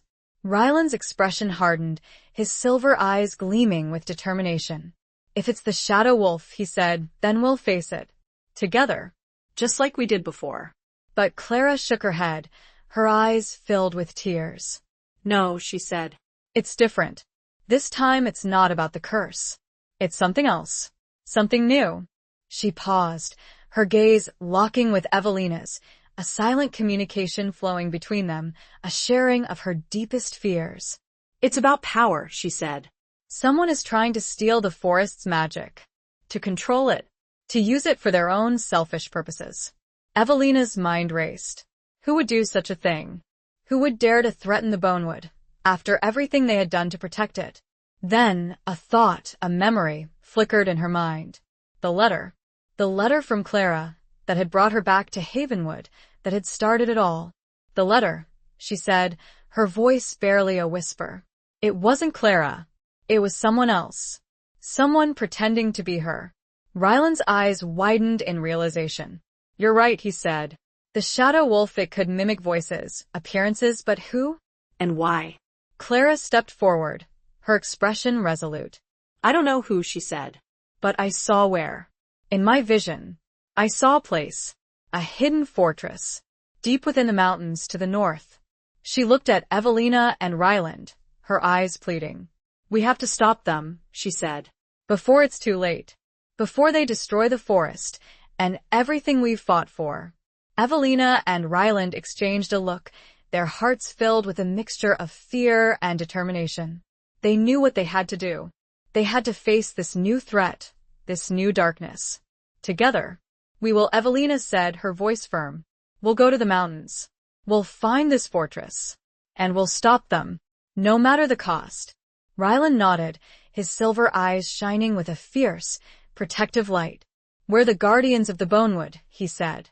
"It's our duty, our responsibility, our destiny." They prepared for their journey, gathering supplies, strengthening their bond, and preparing to face the unknown. They knew it wouldn't be easy. They knew it would be dangerous. But they were ready. They were united. They were the protectors of the bonewood. And they would not fail. The sacrifice, this time, was not of blood or silver, but of the peaceful life they had envisioned. It was a sacrifice of their own desires, for the greater good, a testament to the enduring power of love's truth. Chapter 19. A Battle for Two Souls. The journey to the mountains was arduous, the terrain treacherous, the weather unforgiving. But Evelina, Ryland, and Clara pressed on, their determination fueled by their shared purpose, their bond strengthened by their soul connection. They followed Clara's vision, her innate connection to the forest guiding them, leading them through hidden paths, across rushing rivers, over steep cliffs, towards the unknown. As they neared their destination, they felt a shift in the energy, a darkness that permeated the air, a sense of impending doom. The forest grew silent, the animals disappeared, the trees seemed to cower in fear. They reached the foothills of the mountains and saw it, a fortress, carved into the side of a sheer cliff face, its walls dark and imposing, its towers reaching towards the sky like jagged claws. It was a place of power, a place of evil, a place where the forest's magic was being twisted, corrupted, controlled. "That's it," Clara said, her voice trembling. "That's the place I saw in my vision." Ryland's eyes narrowed, his silver gaze fixed on the fortress, his body tensing, preparing for battle. "We need to be careful," he said. "This enemy is powerful. We don't know what we're facing." Evelina nodded, her heart pounding in her chest, her hand instinctively reaching for the silver dagger she still carried, a reminder of her sacrifice, a symbol of her strength. "We'll face it together," she said, her voice firm, "just like we always have." They approached the fortress cautiously, their senses heightened, their awareness of the danger that lurked within. They found a hidden entrance, a narrow passage concealed behind a waterfall, leading into the depths of the mountain. They entered the passage, their steps echoing in the silence, their hearts filled with a mixture of fear and determination. They followed the passage, winding deeper and deeper into the mountain, the air growing colder, heavier, charged with a strange, unsettling energy. They reached a large chamber, the heart of the fortress, and stopped. Their eyes widened in horror, in disbelief. In the center of the chamber, surrounded by a circle of strange symbols, stood a figure they recognized. It was Sheriff Hemlock, Old Man Hemlock, the kindly, weary man who had searched for Clara 20 years ago. But he was different. His eyes glowed with a red, unnatural light. His features were distorted, his body surrounded by a dark, swirling energy. "Sheriff Hemlock?" Evelina whispered, her voice choked with emotion. What have you done?" Hemlock smiled, a cruel, mocking smile that sent a chill down Evelina's spine. "Welcome, Evelina," he said, his voice dripping with sarcasm. "Welcome to my sanctuary." "You," Ryland growled, his voice low, his body starting to shift. "You were behind it all. The letter. The shadow wolf's resurgence." Hemlock laughed, a harsh, guttural sound that echoed through the chamber. "Indeed," he said. "I have been waiting for this moment. For 20 years. Ever since that foolish girl escaped my grasp." "Clara?" Evelina said, her voice trembling. You were the one who took her?" Hemlock nodded. "I needed her," he said. "Her connection to the forest. Her power. I needed it to feel my own. To control the Bonewood's magic." "But why?" Ryland asked, his voice filled with anger. "Why would you do this? You were supposed to protect Havenwood, protect the forest." Hemlock's expression darkened, his eyes blazing with a furious intensity. "Protect?" he scoffed. "I was betrayed.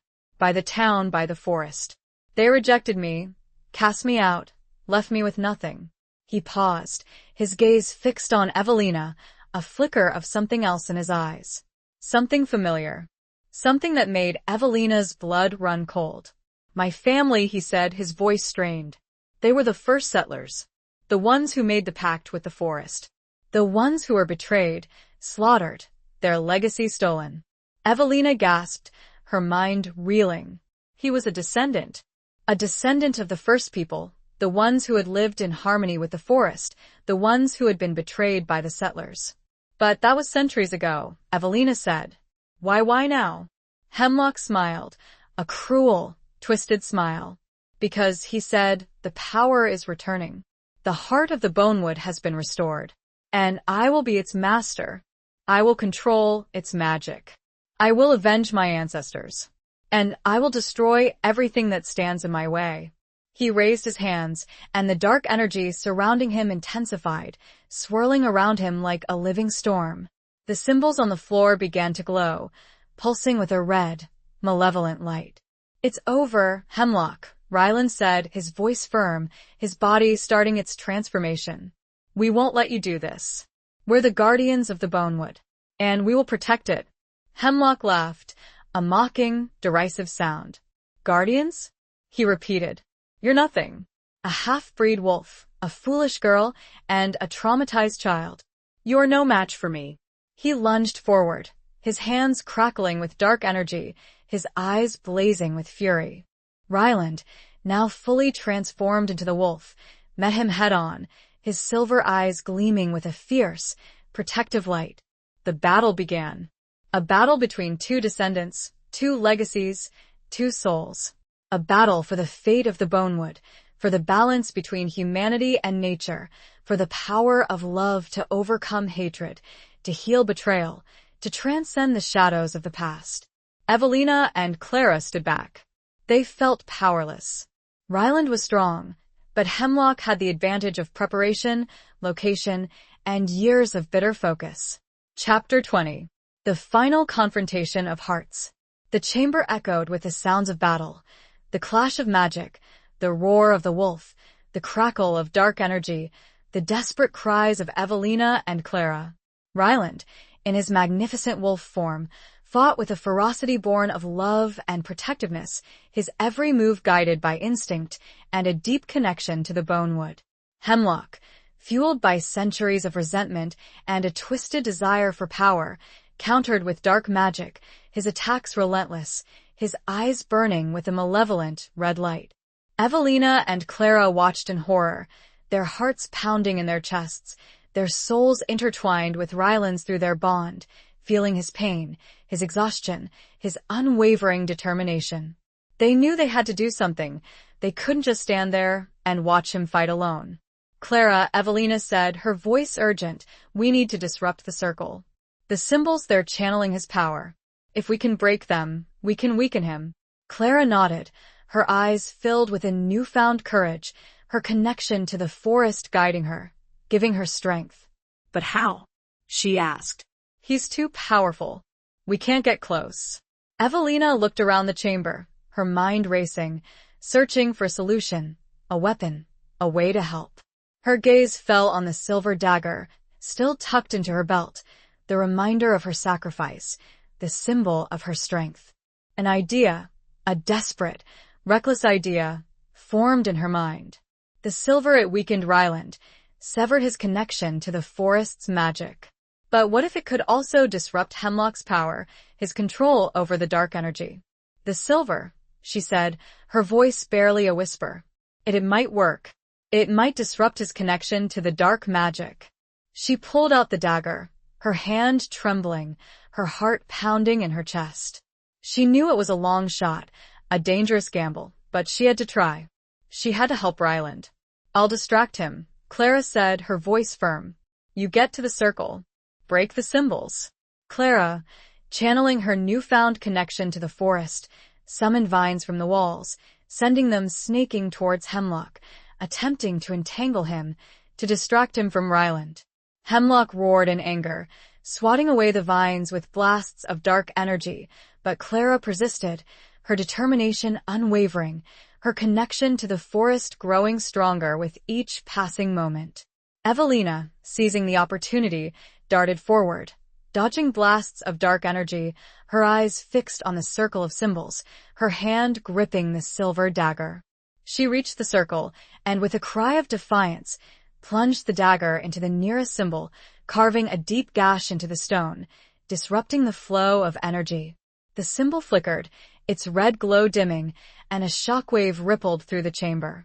Hemlock staggered, his power momentarily weakened, his connection to the dark energy disrupted.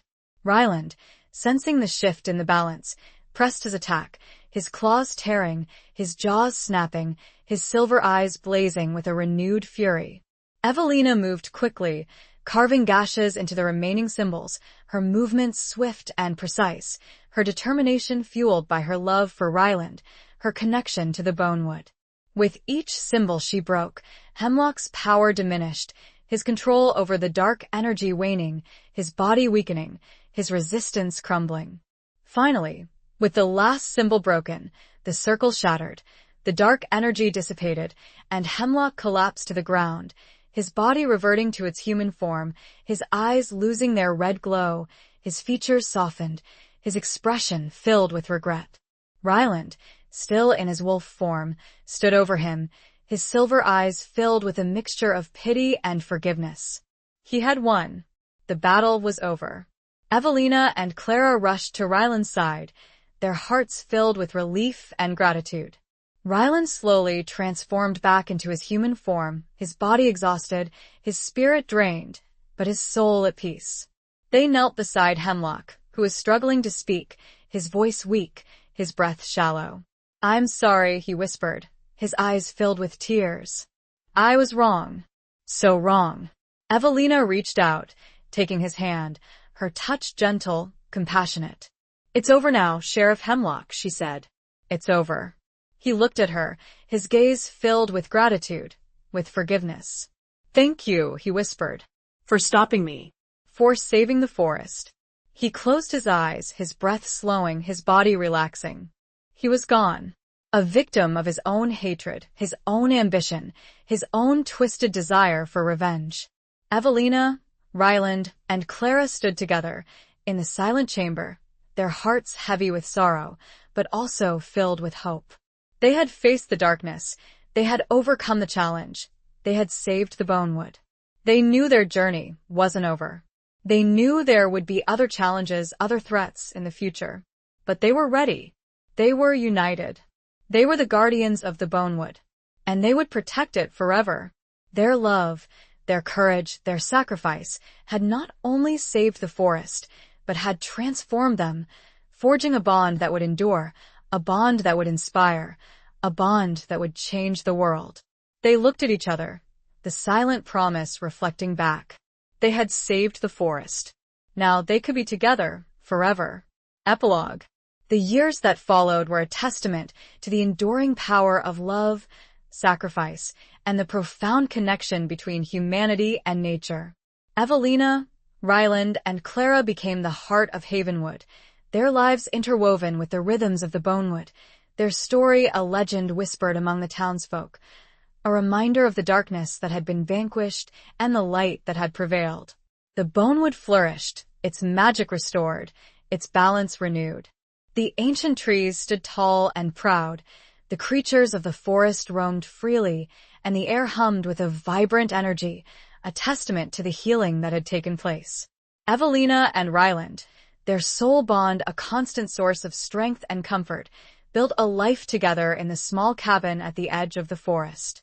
Their days were filled with simple joys, tending the garden, exploring the woods, sharing stories by the fire, their love a beacon of hope for all who knew them. Ryland, embracing his dual nature, became the protector of the Bonewood, his wolf form a symbol of its wild, untamed spirit, his human form a bridge between the two worlds. Clara, freed from the shadow wolf's influence, rediscovered her own connection to the forest, her innate ability to communicate with nature, to understand its secrets, to heal its wounds. She became the Bonewood's healer, using her knowledge of herbs and ancient rituals to tend to the creatures of the forest, to nurture its growth, to ensure its continued well-being. She also reconnected with the town, sharing her wisdom and compassion. The town of Havenwood, once shrouded in fear and superstition, began to thrive once more. The townsfolk, inspired by Evelina, Ryland, and Clara's courage and dedication, learned to respect the Bonewood, to live in harmony with its magic, to appreciate its beauty and its power. The silver dagger, once a symbol of sacrifice and pain, became a treasured artifact, a reminder of the battle that had been fought, the victory that had been won, the love that had endured. It was kept in the cabin, a constant reminder of their journey, their bond, their destiny. The ancient ruins, once a place of forgotten history and hidden secrets, became a place of learning and remembrance. Evelina, Ryland, and Clara, guided by the knowledge they had uncovered, shared the stories of the first people, their connection to the forest, their tragic fate, ensuring that their legacy would not be forgotten. And so, the Bonewood, once a place of fear and darkness, became a place of hope and healing, a sanctuary for all who sought its embrace, a testament to the enduring power of love to overcome hatred, to transform darkness into light, to create a future where humanity and nature could coexist in harmony forever. The scars, both visible and unseen, remained, but they were no longer reminders of pain. They were symbols of resilience, of courage, of the enduring power of the human spirit to overcome any obstacle, to find love and light even in the darkest of times. The tale of Evelina, Ryland, and Clara became a song, sung by the W.